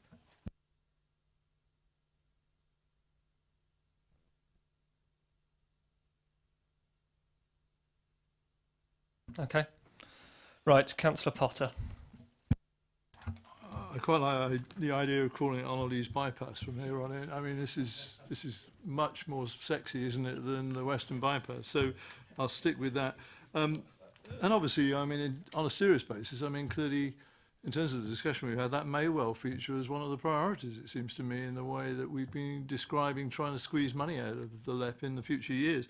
I mean, I just wanted to make the point, Chair, if I might, which I think is consistent with what you said earlier. Under looking at, strategy theme 6 at the moment, and the point about plan for increases in passenger demand at Basingstoke rail station, including increasing station capacity and parking. I mean, clearly this is not just about parking, it's about much more than that, an increased size railway station. And in terms of those calculations on passenger demand, that could well be changed and influenced by the sort of commentary you were making earlier about the alternative station provision with all of the development coming on stream. I mean, if theoretically, no, it's more than that, I guess, really, if the provision of extra station capacity somewhere else takes away some of the computer traffic into Basingstoke for Basingstoke, that has to be built into this calculation earlier rather than later, doesn't it? I mean, I know it's an obvious point, but I mean, it's featuring that in the sort of modelling for the station capacity in the future. And if that is realistic, what you said originally, I support it, then I think that has to be built in earlier rather than later. Thank you. Councillor Westbrook. Yeah, I just want to go back to the LEP point. I think it's a good point that Councillor James makes, but I do understand from the review, and we've had a meeting today about that at the County Council, and I know borough councils are going to try to look at it as well, but there is a supposedly new accountability that's going to be pushed on LEPs by government, and along with that probably could come some more money as well. But that's going to be looked at, and they're going to have more of a duty to deal with communities and deal with other local authorities and be able to scrutinise that and come up with ideas. So I think it's going to be a little bit more open and transparent than it's currently been in the past. Thank you. I think that point is noted. Before I move on to the last strategy point and wrapping this one up, we need to suspend standing orders, if everybody's happy. Agreed. Councillor Cubitt. Sorry, just a quick briefly, question. Please. First bullet point on strategy theme 6 before we move on. Second hyphen down refers to Network Rail's proposed flyover to the east of Basingstoke Station. Now, I know that Network Rail undertook to build a footpath bridge, and but I had understood that footpath bridge had been built. So I'm just wondering, what is the proposed flyover?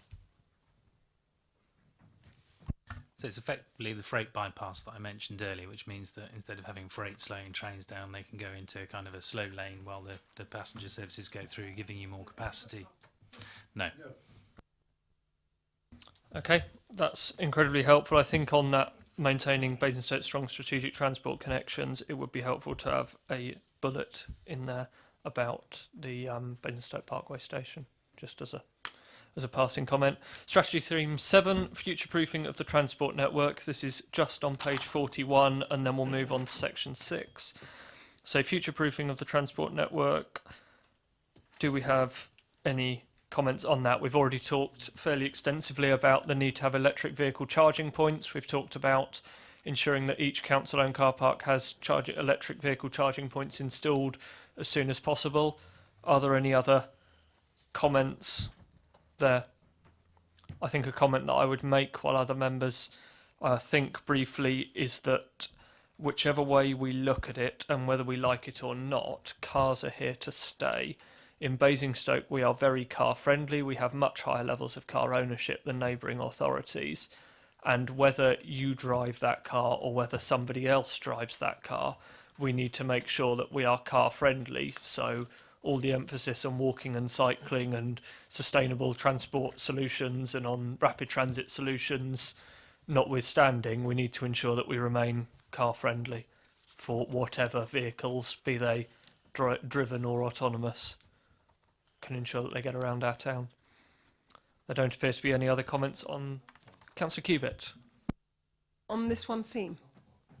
Yes. Okay, so if I could ask for a drafting amendment, please, to the page 42, second bold bullet point down. We're on page 41. I said on this point, theme 7, future-proofing of the strategic transport network, which is just on page 41. That's a new I section. thought it was the same one, sorry. Right, section 6, I will bring you back because I know exactly what you're going to say. Section 6, looking beyond the local plan, supporting long-term housing and jobs growth. We have a section here which talks about various different projects beyond the local plan, and Councillor Cubitt. So second bullet point down, if we could delete third line down, because we're going to include the Western Bypass in section 5, we could actually just delete after strategic traffic done, just the next two sentences deleted. Or alternatively, it could say this might, for instance, include a potential bypass to the west of the town. Yeah, but hopefully that's going to be in section 5. It will have already been covered, but either delete or that. The word east is the point that Councillor Cubitt is trying to avoid, for the avoidance of doubt. And figure 12. And figure 12, because it doesn't exist. Councillor Potter, can we please not open that can of worms? Can we please not open that can of worms? Frank, did you want to come in on that point? I just wanted to not use the word bypass in this conversation, but I just wanted to give you some information, really, which is that it's related to the A33 strategy. And if you were to take a link from the top of the A33 at the urban area of Basingstoke and carry it down whatever routing you choose to get to the M3, you would create a new alternative route for traffic that currently goes through Basingstoke up the A33, which would take 7,000 vehicles out of Basingstoke's ring road system. My reply to you is that that is the wrong starting location for that, and the starting location for that should be the edge of the existing dual carriageway, because what you're talking about there is taking something from the urban tip of Basingstoke and taking it down to the M3 with all of its associated issues, and what you have created is you have still left a significant proportion of that road with significant traffic issues in the morning due to predominantly actually a school that's on that road, which provides queuing every single morning from about 7:30 till 8:30. I go through it every day. What you actually want to do is, as a starting point, take the existing dual carriageway, which is our border with Wokingham, to all intents and purposes, at Wellington Riding in Stratfield Say, i.e. the bottom of the Swallowfield bypass, and then punch through to junction 5 at Hook. Kevin, Frank, apologies. I think that would achieve the same sort of thing. I think what I'm saying is those figures, you know, whether you go there or there or there, are things that we might need to look at in the future. So is that something we want to put in the strategy is what I'm asking. So the modelling work we've done is saying 7,000 cars per day would transfer from being on the ring road system to an alternative route, which would free up an awful amount of traffic space on those roads in Basingstoke. So I just wanted to make you aware of that because that's obviously a very significant number. It is, but with the original route that you proposed, you are pushing then additional vehicles onto an already existing pressured single carriageway road, which is why I would bring you back to the point that we need to look at an alternative routing solution which goes to an existing dual carriageway where there is significant capacity. It's very early thinking, to be honest. I mean, it's just saying that there is something in it that's worth looking at. I mean, this whole issue has been talked about for quite some time. I know there was a consultation in 1993 on this issue where leaflets were posted to houses on the affected route about dualling the A33. So I think we'll try and move on this. What, Councillor Potter?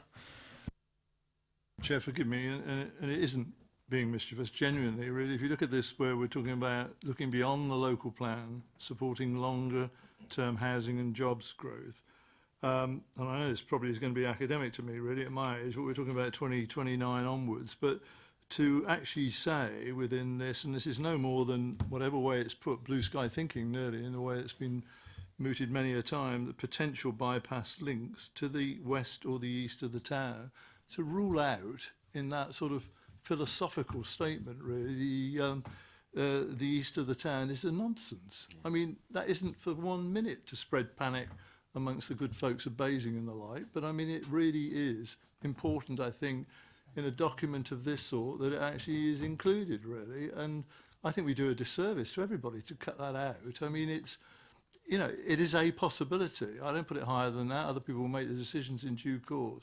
But you don't rule it out at this stage on some mild protectionist process of saying we mustn't make mention of this. Instead, you know, potentially people will panic about what we have in mind. Nobody is saying that, but this should still be in. Microphone, Councillor Martin. Sorry. I think, just for clarity, what I'm saying is that if we're talking about that, we need to be very clear about the route that would take, in that it achieves what we want it to achieve, which isn't pushing a load more traffic onto an existing pressured piece of road. Councillor Miller. Yes, thank you, Chair. But I think, just mentioned a hook. I think some of the words could be changed just a little bit here. And options. Use the word options, because that's what you use in a strategy, because that's what you do in a strategy. You look at the possibilities and the what-ifs and the options that might be available of relieving traffic within the town centre, east or west. Yeah, it's options, and leave it at that level at this stage. We're looking post local plan, and I think that would satisfy everybody. If options are examined and they're no good, you dump it, and then you look at the other option. And that's the process that you take when you've got a strategy with words like that, and that allows you to progress. Councillor Cubitt, did you have a final point? Well, I'd like to talk with Frank about the 7,000 cars per day, because Can we perhaps take that off? Would it be helpful to speak about that outside? I know Frank lives in the south of Hampshire and is wanting to dash off, and I don't want to get onto a procrastinated discussion about the vagaries of how many cars go onto it. Okay, the section 6 is about supporting longer term housing and jobs growth for Basingstoke. That's where I wanted to get to. So instead of thinking about some huge trunk road that's going to benefit the greater good of the wider society, this is for Basingstoke and this is for our residents, and that's all I wanted to make. And therefore I would appreciate it if after strategic traffic the next 2 sentences could be deleted. Okay, I think that's... Just as a follow-on, the reason being, and I'll go back to the reason why I asked Kevin the question at the very beginning, is if we've got a finite amount of resources and we want money to go to our priority projects, the priority projects that are teased out of here seem to be the mass transit and the Western Bypass, because that's where the housing is being built as we speak, or about to be being built as we speak, as opposed to a nice to have further down the road. If we muddy the waters and confuse the narrative of the monies that we are seeking from the LEP and other sources, and introducing question marks over other roads, I think that doesn't help the cause of the people of Basingstoke for longer term housing and for jobs growth. Thank you. I think, at the risk of moving this on, I think what we want to say in that paragraph is we want to ensure that options are left open, but also that we deal with the known knowns, in the sense that we know where the housing growth is going to go broadly up until 2050, in that we've got phase 1 and phase 2 of Many Down. I think it's worth noting that this transport strategy will be superseded. It's not the only transport strategy that we're going to have in the next 20 years, and I think dealing with the known knowns is helpful in ensuring that we pitch, to Kevin's point at the beginning, that we pitch for projects where we put all of our time and resources into getting something, and those things are our top priorities, rather than trying to focus on too many things and getting nothing. Councillor Potter.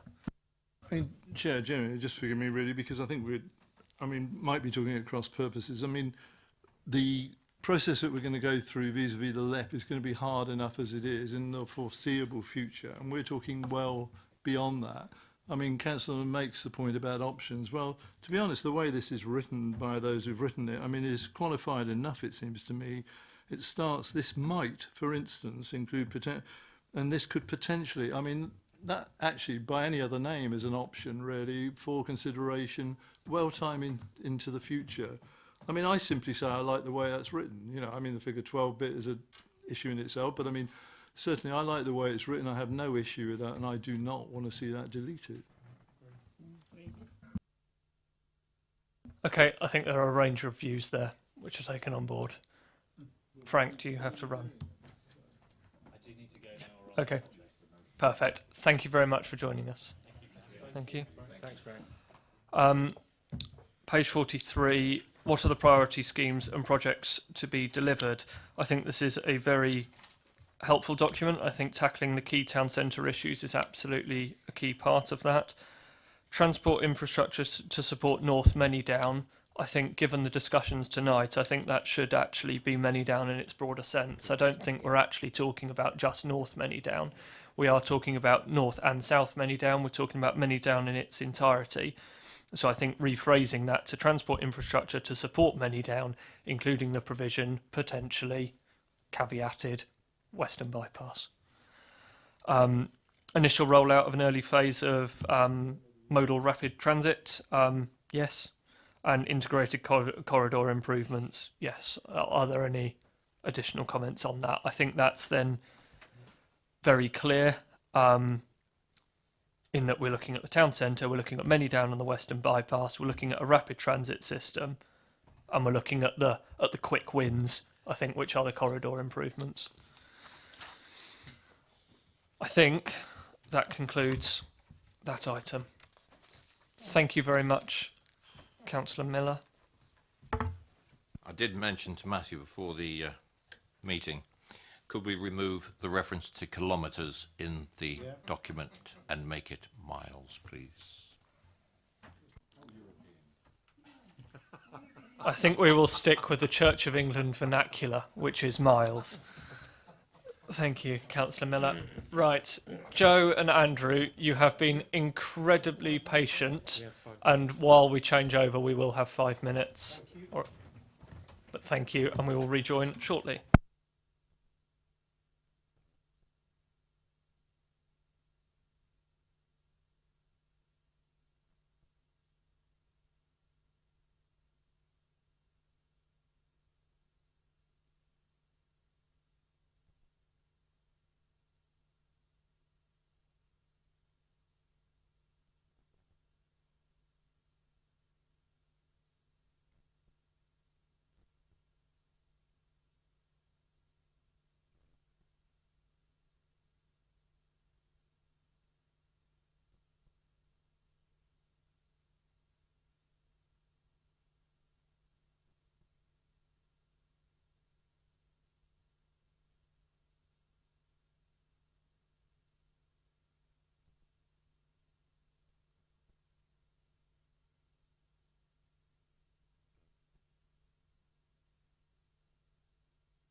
Thank you very much, members. We now go to agenda item 6, the Heritage Supplementary Planning Document. Matthew Evans, second performance tonight, and waiting in the wings, very kindly, we've had Joe Bromley, David Eyre and Andrew Rushmer. So I would pass over to Councillor Ruffell to introduce, but I suspect it's going to go to Andrew. Well, I'm sitting in his seat, so I thought that's close enough, perhaps. So yeah, this draft Heritage SPD provides comprehensive guidance in support of the Council's local plan in relation to heritage issues. It is part of the Council's positive strategy for ensuring the conservation and enjoyment of the borough's rich and highly valued historic environment. The document updates and consolidates the previous general policy guidance documents in relation to the historic environment, and this is necessary in order to reflect significant subsequent policy changes at national and local level. The SPD takes the opportunity to provide helpful, clear and practical guidance in order to aid with the submission of appropriate applications and in order to support the decision-making process. As you will have seen from the papers, the document is structured around a general SPD document which covers a broad range of historic environment issues, which is then supplemented by a number of appendices tackling in a more detailed manner more specific issues which reflect some of the key issues which the conservation team regularly encounter. Obviously myself and Daniel are happy to answer any questions, so yes, we're happy to help. Thank you very much. I'm intending to go through this in an order. Thank you, Councillor Rattigan. We are not going to do this page by page, that is for certain. I am focusing on page 54 and 55, which very helpfully gives me a contents, and I'm a big fan of headings. So, introduction and context, taken as read. Listed buildings. Councillor Miller's hand was first, and then Councillor Westbrook. Councillor Miller. Thank you, Chair. First of all, I spent considerable time last evening going through this document.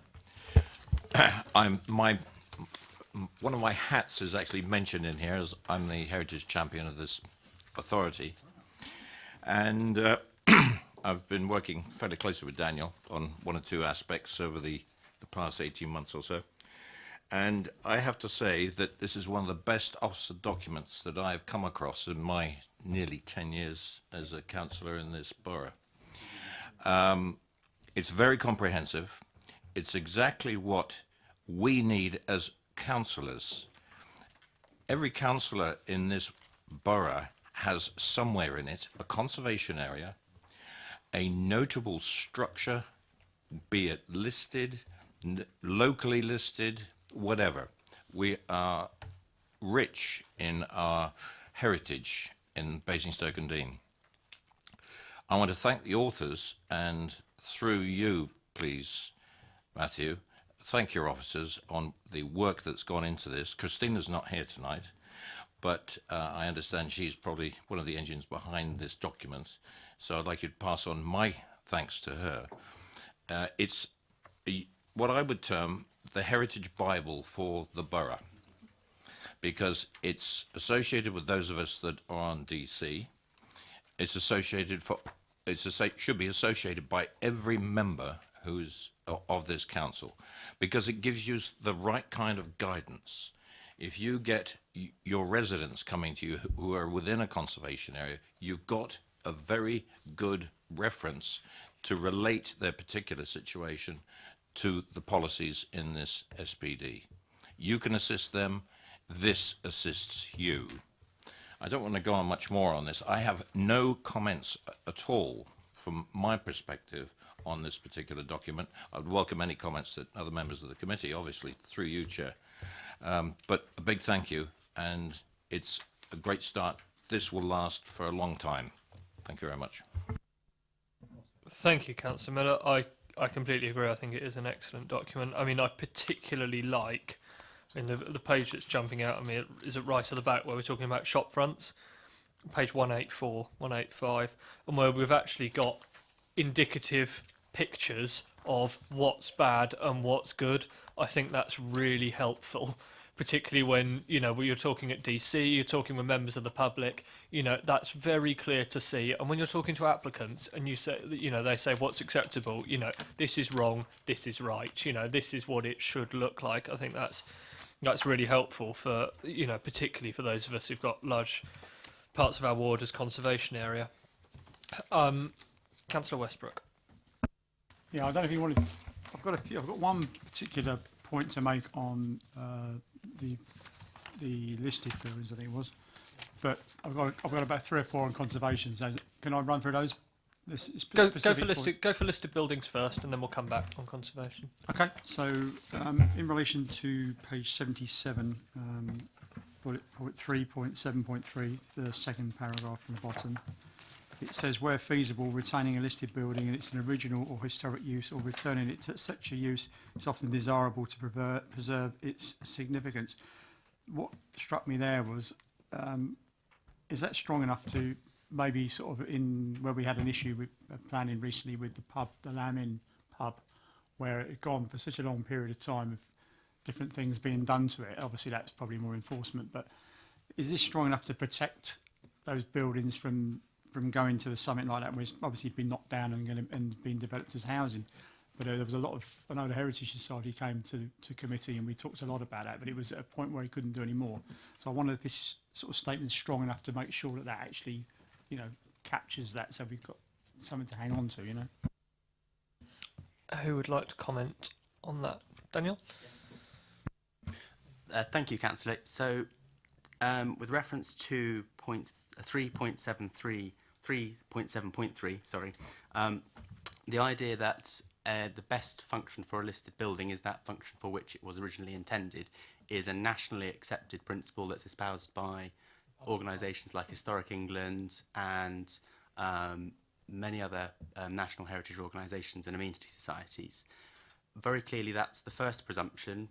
As a council, we hope that the SPD will in part set out that at the first outset we would like to try and see every historic building where possible used for its original function. We recognise that in some cases that won't be possible, but that doesn't mean to say that retaining a building in its original function shouldn't be our first priority. With reference to the Lamb Inn case, I fully appreciate the concerns there. It was something that we were concerned about. I would highlight that the Lamb Inn was not a listed building, although it was a building within a conservation area, which was important. And very much the demolition of the building was a sad event that was the last resort that was available to us. Thank you. On listed buildings, Councillor Rattigan. Can you talk me through how we as councillors will judge the impact on a listed building from development close to it? How are we to appraise that if it doesn't directly affect the listed building, and where would we see this in the SPD?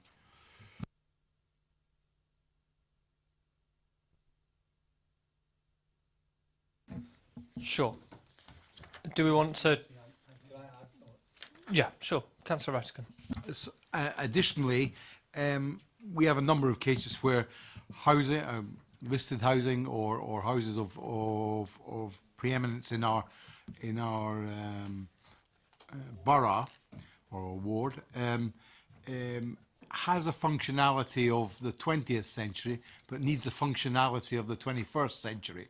How do we as councillors judge that, and where would we find this in the SPD to allow us to say that the staircase is too narrow to have a proper sized bed upstairs and things like that, so to allow them to live as a family in a family house that was thing. Where can we run that balance between in your SPD? So I suppose to respond to your first point about how do you as councillors through your role in determining planning applications assess the impact of a proposed development on the setting of a listed building, that is something which is addressed in section 7.3 of the SPD, which is development affecting the setting of a heritage asset. We've got specific principles that build upon the local plan policy EM11 that draw out the sort of things we would expect applications of that nature to consider. Things like understanding the impact on the significance of the listed building, what is significant about it, and what contribution does its setting make to it? How would the development impact on that contribution or an ability to appreciate that contribution? Through issues such as design, built form, the idea of materials, finishes and construction details of new development within the setting of listed buildings. In terms of your second point about how we address specific changes to heritage assets on a smaller scale, individual buildings, I take it from what you were saying, that is dealt with earlier in the SPD when we're referring to changes to listed buildings, or indeed you could take it further and think about something that's addressed by one of the appendices, specifically Appendix B, which addresses windows, all things that are often faced by people who own listed buildings and buildings in conservation areas. The overarching approach to addressing heritage, both within Basingstoke and Deane, but also nationally, is that conservation is not about preserving a building in aspic. It's very much about managing the process of change. And we do very much recognise that listed buildings and heritage assets generally are valuable and important structures and places that need to be looked after and maintained. And the best way for that to happen is for the buildings to continue to be used. And to enable them to continue to be used, we have to do things to encourage people to continue to use them. So enabling people to make small changes to them to enable the buildings to be used as modern homes, complete with all the things that people would expect of modern living, but also continuing the use of buildings as business premises, are all things that are quite important that we would address generally on a case-by-case basis through the use of the SPD, but always adopting a pragmatic approach to what is significant about the building and how can we achieve what the applicant is looking for, but without doing so in a way that completely undermines the special interest or significance of the heritage asset.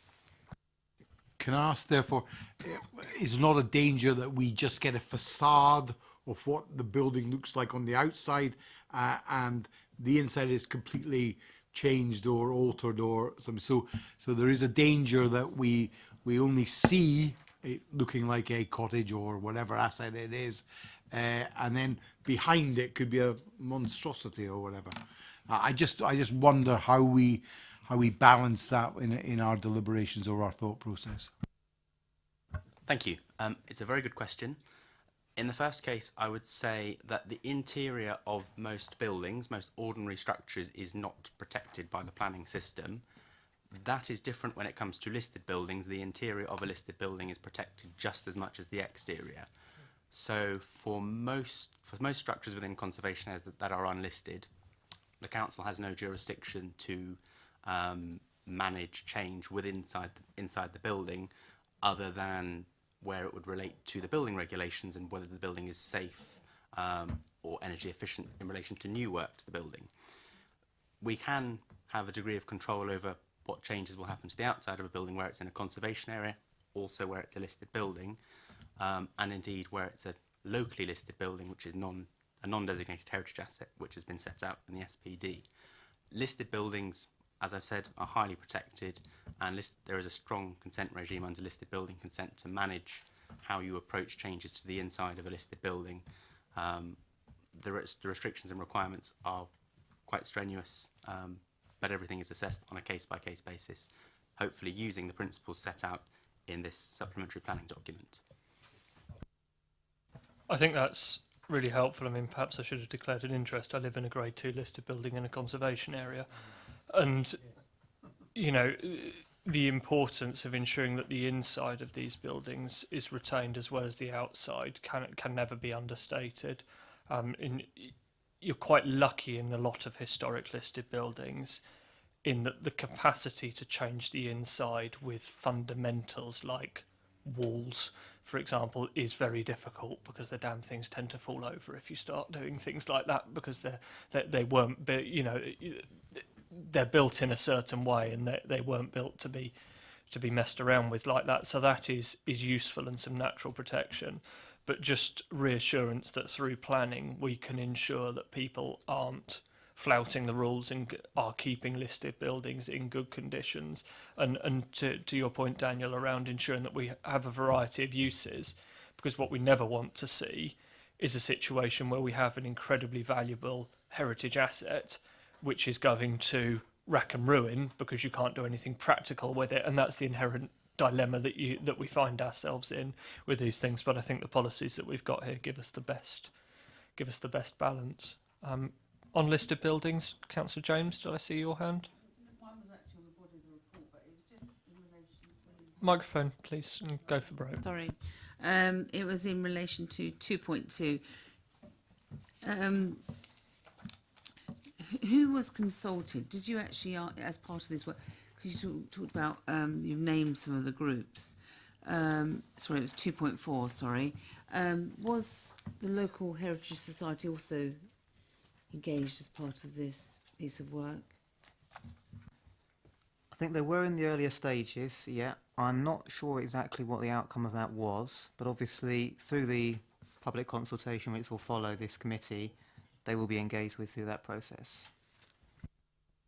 I suppose I'd say I'm disappointed in that in relation to, if you look at the bodies that were engaged, they weren't sort of national bodies or whatever, or Hampshire County Council. You know, we have a very active local heritage society, and I'm disappointed that they weren't involved throughout this process and this piece of work. So, you know, I think that's disappointing, really. I think that can be taken on board, but, you know, I think, you know, if we ensure that these organisations are encouraged to respond during the public consultation, I think that would be very helpful. Councillor Potter, on listed buildings. Yes, it is, Chair. I mean, just simply as a member of DC, I think Councillor Miller would agree, and Councillor Westbrook as well, really, that our dilemma, I think, always is, as I think Councillor Rattigan was saying it, really getting the balance between maintaining the integrity of the listed building itself with all that is said about that, really, in terms of its history and its importance within the community and within its setting, as against wanting to have something which is workable and effective in the 21st century. And I mean, we're often faced with, I hope it's the case still, you know, young families wanting to purchase these sorts of buildings, but wanting to make them work for their developing family unit.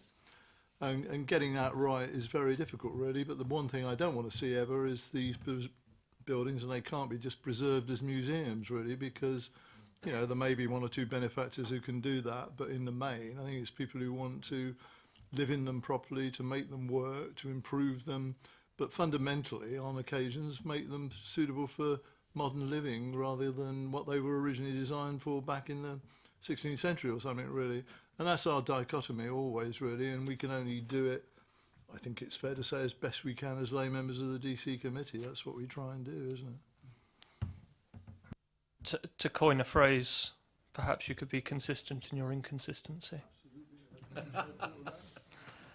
I think that phrase, I've heard it somewhere before. I can't quite think where. Are there any other comments on listed buildings? Right, conservation areas. Councillor Westbrook.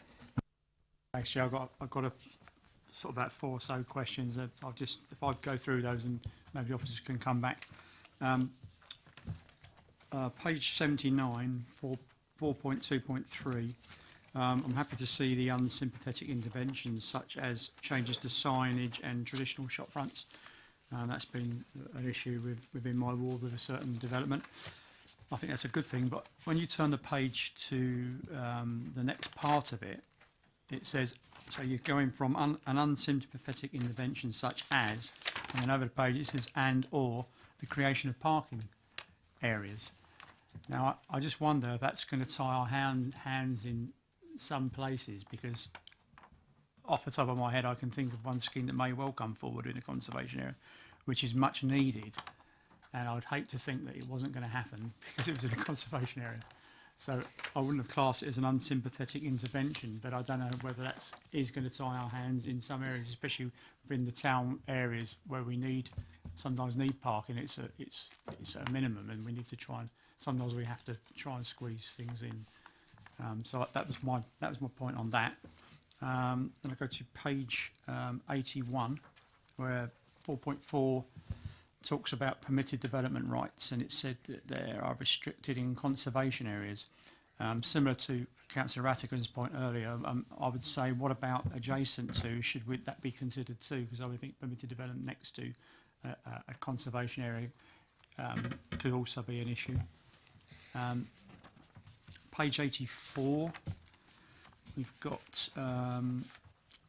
let's have a look, page 84, yeah, so it's got on there the last sentence I said, I think it says the council will encourage opportunities for enhancements to be taken where the character or appearance of the site presently has a negative impact to the character and appearance of the conservation area. Is that strong enough? Is it seen? I wonder if that's too broad, you know, to encourage opportunities for enhancement to be taken. I just think that's a little bit light. Because I think, you know, sometimes we talk about things in the conservation area, negative impacts, and I think to encourage opportunities for enhancement, you know, I think we could be pressing for much stronger things sometimes. And then the bottom of page 87, is it bottom page? First paragraph. Let's have a look. Yes, contribute to the roofscape of a conservation area are especially important where there are views of the conservation area from high ground. I don't know what that means. So if someone could explain that to me, please. And then that was all I've got on conservation. Do you want me to tell you where that was? Sorry, it's, Yes, please. yeah, so the first paragraph at the top of page 87, if you go to the bottom two lines, those which contribute to the roofscape of a conservation area are especially important where there are views of the conservation area from high ground. I assume that's talking about topography. Yeah, possibly. But yeah. Yeah. Who wants to begin on that one? Daniel? Thank you, councillors. Sorry. Yes. Oh, yeah. Sorry. Yeah. Thank you, councillors. I suppose to respond to the first point about the concerns about the creation of parking areas within conservation areas, I think this is referring to a more specific issue. It's not necessarily about the creation of new on-street parking in new development. It's more about, as I interpret the intention of this, the demolition of front boundary walls and people parking on front gardens, which is something which we are not so positively minded towards, as front gardens are important historic features. Slightly differently. We could certainly investigate that. Yeah, we can make that a little bit clearer. Yeah. In terms of your second point about permitted development rights and the restrictions on them in conservation areas, this is something which is applied nationally. It's national government planning rules and regulations that reduce the amount of permitted development rights on development or dwellings within conservation areas.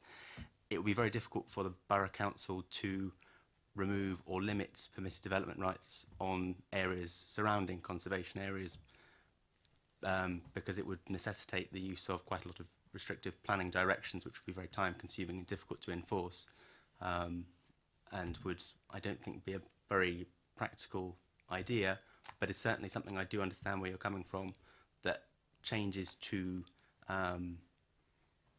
areas next to a conservation area can and very clearly do have an impact on what is special about the character and appearance of those areas. I suppose in terms of your next point about the encouraging opportunities for enhancement, this is something that I would wholly support, and I'm sure that the other officers within the planning department completely agree with me on this, that we would, wherever possible, we do encourage proposals to enhance what it is that makes conservation areas special, their character and appearance. The difficulty is that in legislation, the requirements under, I think it's section 72 of the Planning, Listed Buildings and Conservation Areas Act, is to preserve or enhance the character and appearance of conservation areas. And preserve in that sense, as is noted in the SPD, is defined as doing no harm. So, as has often unfortunately been the case, where something preserves the character and appearance of the conservation area, in that it is no worse than the existing arrangement, that often has satisfied the bar for gaining planning permission, although I do understand that in an ideal world we would be pressing for something better.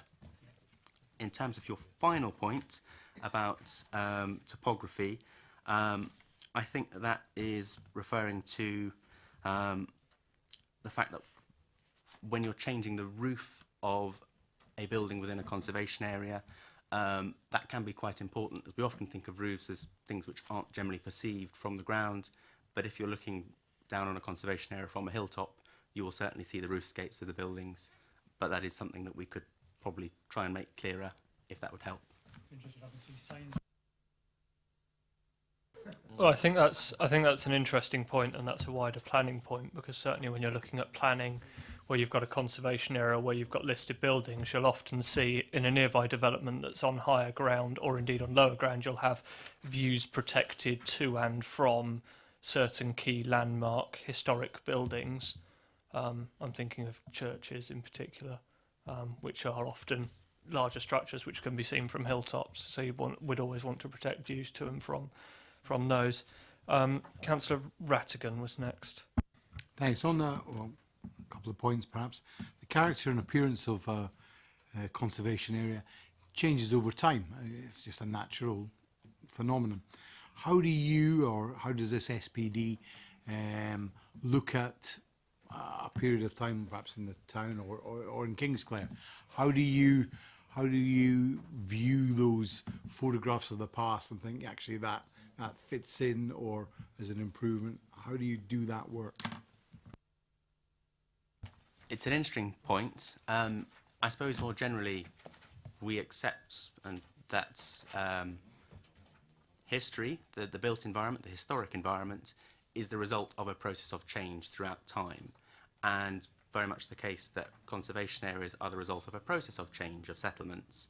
And when you're considering development proposals, certainly when you're thinking about a proposal which may aim to restore a historic feature or a historic pattern of development, that may be something which we could support, that the principals within the SPD would go on to elaborate as to how we could do that.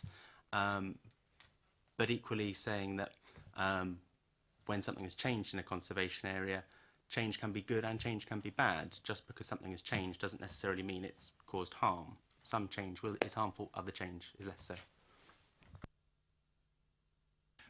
The point of the amount of proliferation of street furniture signage in a conservation area is quite prevalent in Swan Street in Kingsclere, and I always wonder when do we, although we're the planning authority, when do we sweep up and say, hold on, Hampshire have put all these signs up and it's becoming detrimental to a conservation area or the listed building or the street scene itself? How do we monitor that? This is something which has been addressed in point 4.9.11 of the SPD, which refers to things like highways signage and general street furniture. I think that paragraph is relatively self-explanatory in that it makes clear that we would always encourage any redundant infrastructure or signage to be removed or withdrawn, and as far as possible the decision-making body for that signage or that street furniture to bear in mind the historic significance of the conservation area in which it is located.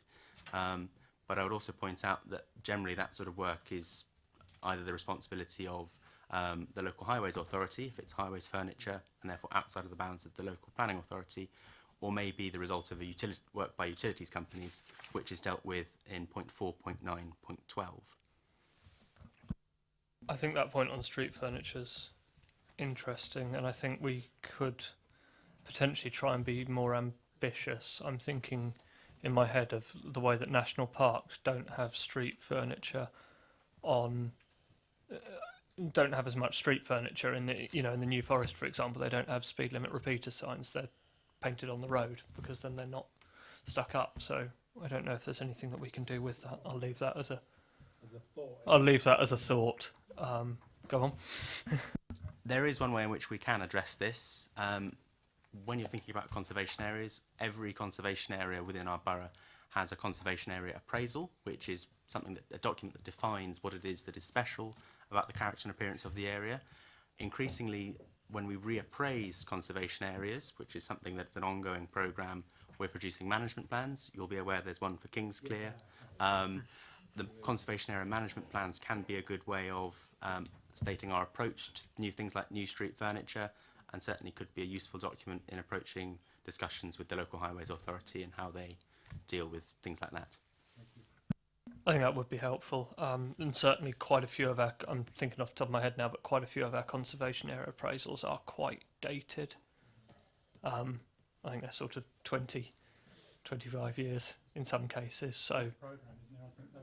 Yeah, I know there's a programme to review them, but I think if we can, get that work done, and then we can offer some more protection. Street furniture, as a general rule, is something that I don't like to see.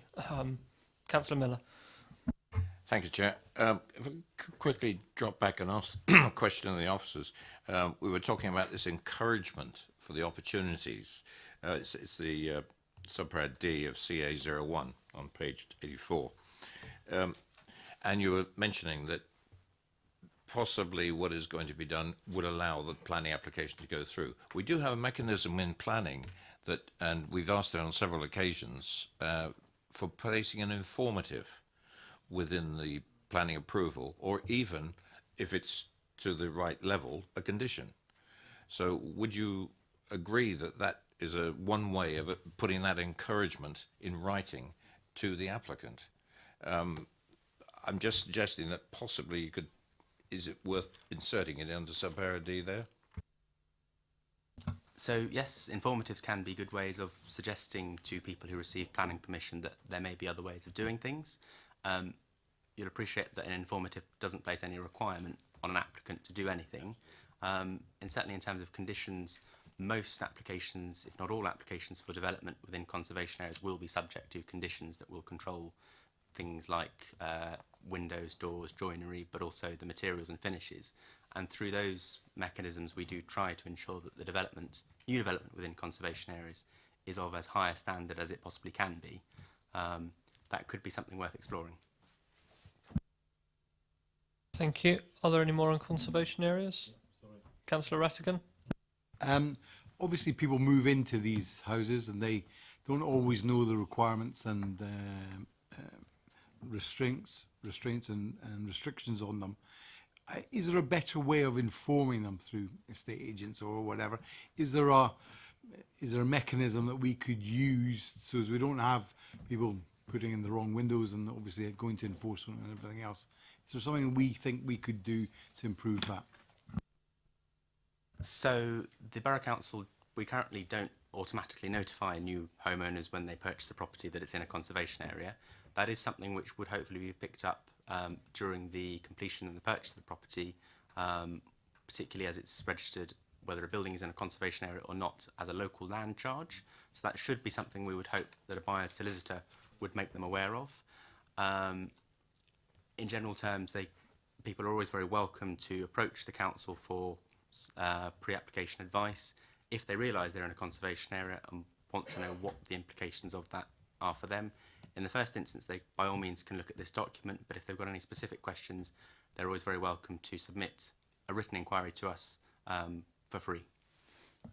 I was wondering if there was something when somebody gets a new council tax charge, because they've obviously changed ownership, there might be something, because we know the addresses.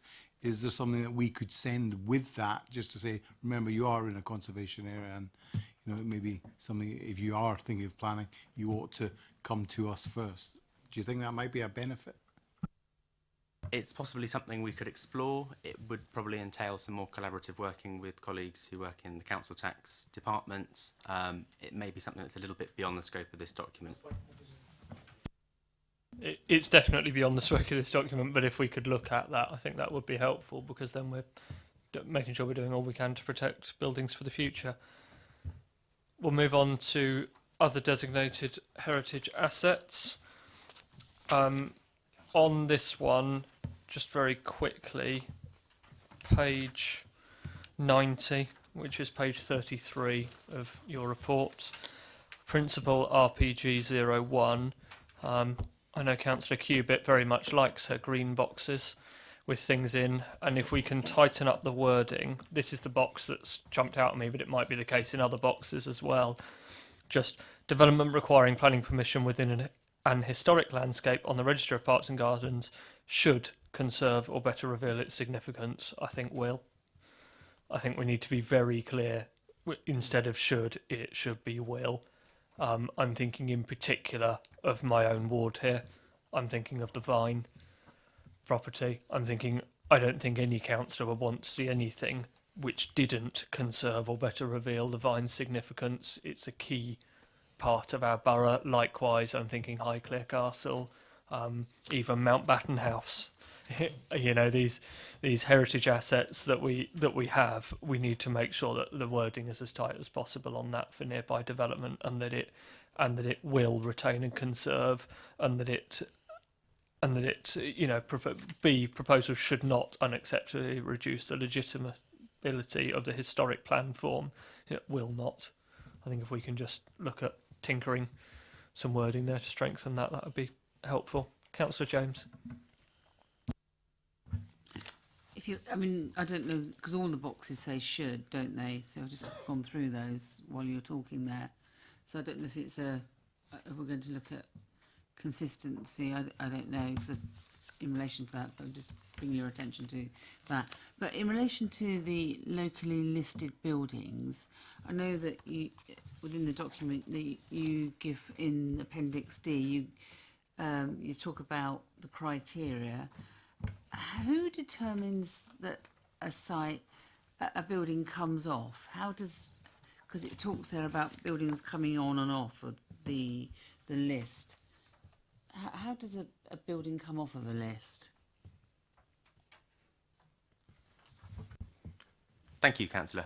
So the local list is managed by the Borough Council. We do endeavour to maintain it in an up-to-date condition. If a building, and for a building to be added to the local list, it would have to be assessed by an officer. There is a procedure by which buildings are assessed by officers, which does include consultation with owners of the building, and also does include arbitration with an independent panel of experts should there be contentious issues or disagreement about that. I'd be very happy to explain the process to you if that would help. In terms of whether or not a building is removed from the local list, I'm not aware of any building being removed so far. I am aware of some buildings which were locally listed, which for various reasons were demolished, unfortunately. Those buildings may well be able to be removed from the local list. The procedure through doing so is done via a portfolio holder report to the portfolio holder for planning, who makes that decision under delegated authority. Thank you. Yeah, I would quite like to know how you get something on the list. And I know that you said that there's you can go onto the website and you could look at the list. I think because I remember us going back many years determining which buildings should be, when we looked at this policy of local listed buildings, and we looked at which buildings should be on the list. It might be something in the future that we might want to revisit as a committee, to look at what is on the list and just to review it, just look at the process again and how we get to that. But yeah, I quite like to look at how, you know, what is on the list and how it got there, you know, just from my own ward really, you know, or, you know, and understand how I might get other sites in the ward onto that list. But I just think it's something that we should look at as a committee going forward. I think we can take that on board as an action point for the committee. I think we'll note that one.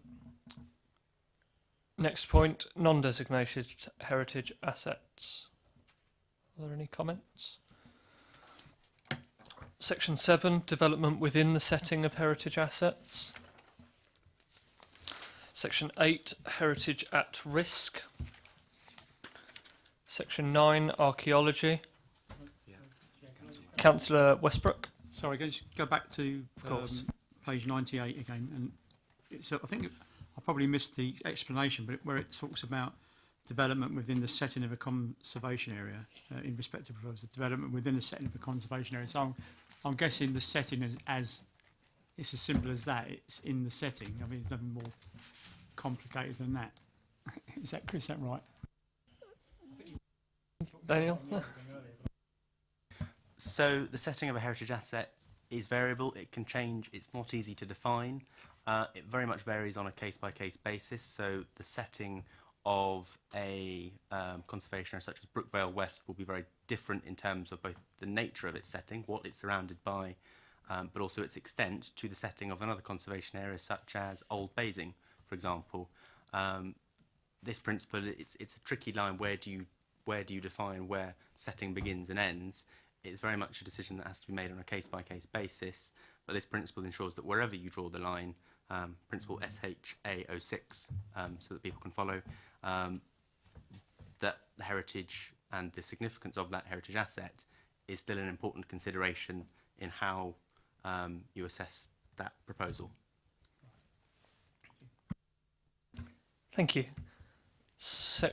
We've just talked section 9, archaeology. Section 10, heritage and green infrastructure.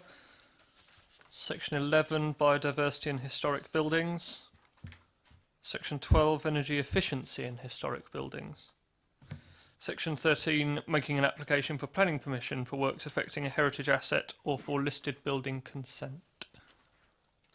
I think that is testament to how good your report is, in that we have got through that with those comments, or very valid comments, but the report is excellent. So, are we, Councillor James? I'd just like to say thank you to Matthew in relation to his knowledge of his subject and the knowledge of the report that he presented, and the other staff as well. But I mean, I think, yeah, and the other, but I think that was amazing, really impressive. Good, Daniel. Just to give credit where credit's due, I'm not the main author of this document. That is my manager, Christina Duckett, who unfortunately is unable to be here tonight. But I'm very grateful that you think this is a good document. Thank you. Yeah. But yeah, excellent. Thank you very much, and we look forward to those comments being taken on board and that going out to consultation. Thank you, and thank you for bearing with us. You are free to go, so to speak. Right. Agenda item 7, work programme. So, 1st of November, we've just done that. Section 10, we have the authority monitoring report coming, and we also have updates to the infrastructure delivery plan and proposals for SIL spend. So I think we're joined by similar officers again. And we have the economic growth strategy too. March, we have private sector housing standards update, and then under 2B timetable, we have the AA and abstract. And I'm quite happy, given the conversations that we had previously, to put Horizon 2050 back on there, if that would be useful to members. I'm looking round for. Yes. Okay. Thank you. Councillor James? Yes, that would be very useful. And one of the things that we've spoken about tonight is, I think the LEP was talking about their economic strategy or something. And do we know, and all of those strategies they were talking, do we know anything about them? Or have I missed them? Or have we discussed them in the past? Or if not, maybe we ought to have them here. I think that ought to be part of our work programme at some time. So I don't think I know anything about, it'd be good, really. LEPs work in mysterious ways. And it might be an idea to, you're certainly right, it would be a good piece of work to understand that. The portfolio holder for that is the leader. I'm more than happy to have a conversation with the leader about what we could do to understand the LEP. Equally, yeah, it is changing, that's true.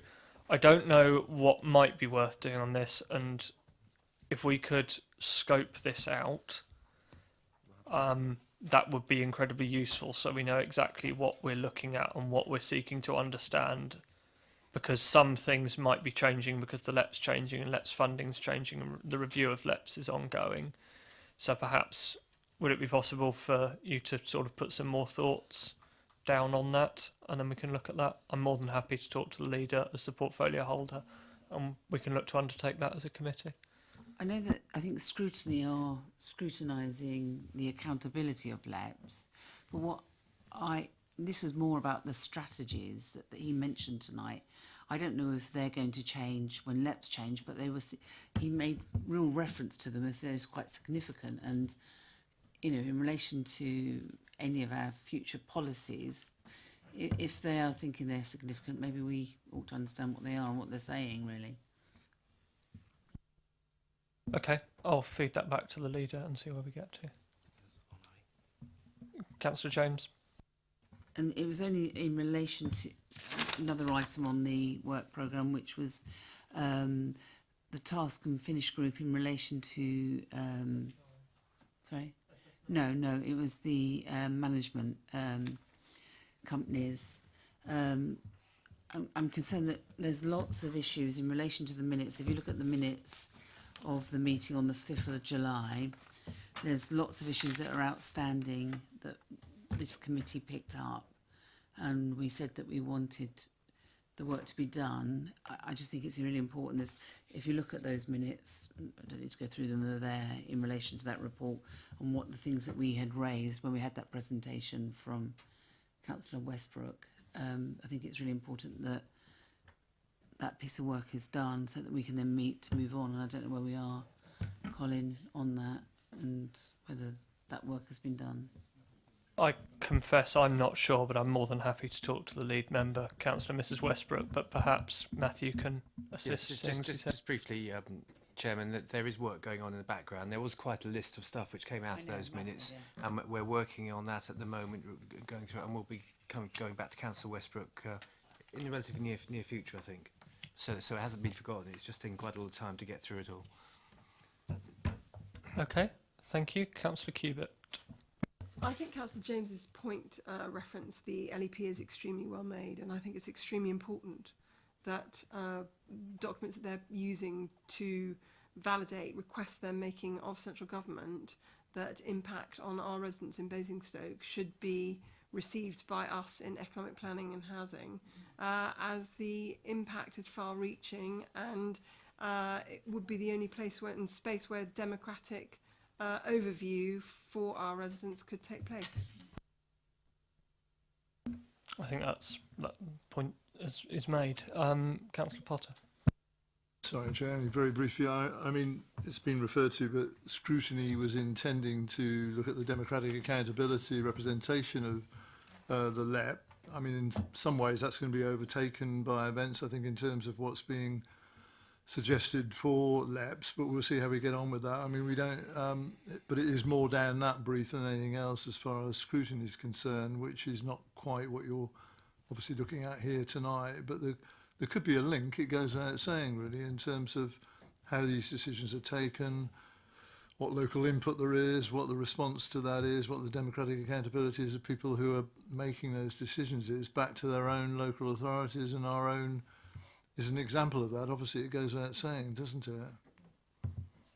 I think the point's well made, and I think actually it's very useful that you're here, Councillor Potter, as Chair of Scrutiny, because I think what we're actually talking about is not necessarily a policy piece of work. Scrutiny committee, I think, as a key role in scrutinising external organisations. We're not purely talking about internal scrutiny.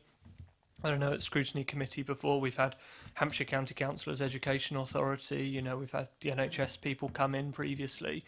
So potentially this piece of work could be picked up through scrutiny about, how does the LEP work, what policies have they got, what democratic accountability is there, what insight is there, what engagement there is with elected members, who makes these decisions. That could be a genuine piece of work for scrutiny. Councillor Westbrook. Yeah, just might help, Chair. I've got a part of the review here which talks about the government says we are providing additional capacity funding in 2018 for each local enterprise partnership that clearly sets out how they will adopt these changes and are ready to develop local industrial strategies. So they have got a strategy, so we will need to see that. And then it goes on to say this funding will also help to strengthen local enterprise partnerships' ability to more actively involve local communities and organisations in their activity. And we will ask local enterprise partnerships to develop an implementation plan before they receive their allocation of this funding. So that all ties in really nicely with that. And I don't think there's any reason why we couldn't ask them to explain what they're doing and what their plans are. No, I agree. Councillor James. Yeah, I welcome it going to scrutiny, but my concern, what we need to do as a committee here is to understand from a planning and forward planning understanding what these strategies are. I think it's important that there's two separate pieces of work that go on, but I think we need to understand those strategies. And as he talks about the industrialisation strategy, we were all looking very glazed here and had no idea what it was all about. And I think that we really need to understand what, from purely not the accountability. Maybe scrutiny will look at it from a different aspect, but what we need to understand is what he's actually saying and maybe how we shape that. Okay, thank you. Councillor Rattigan. I agree with Councillor Potter and Councillor James that I would just like to know how they prioritise their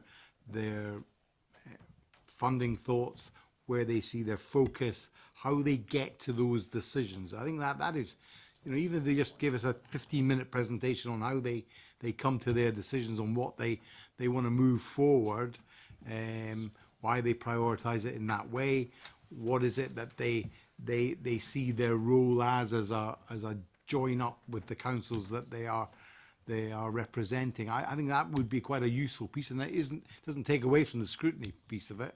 It just should help us in our understanding of what they do and how they do it. Sure. Councillor Keevett. Just as an example, a classic example, is that Frank said that if we went for that dual carriaging, that it could make Basingstoke a dormitory town, providing the workers for Reading. Now, the LEP might decide that strategically that's what they want, because they can't build more houses in Reading, and actually they want Basingstoke to be the dormitory town. But we, the elected representatives, might not want that. So I think that example was perfectly well made. I completely agree. What I will do is I will talk to the Chair of Scrutiny and consider where best to take it. I completely take Councillor James's point on board in that there are a number of avenues to this, and we'll look at work programmes and see where that best fits in with a LEP's timetable as well. We do have room at the moment, I would suggest, in March. We certainly don't have room in January. But we have room in March or in the next municipal year. But I'll talk to Councillor Potter about Scrutiny's work programme, and we'll see where that can go. Councillor Potter. I was just going to say very helpfully, I think, that we could, of course, start with asking our representative on the LEP to explain how it works and how he's part of a decision-making process. I mean, you know, Councillor Sanders would be overjoyed by that, I think, really. So that would be a good start, really, wouldn't it? Do you think?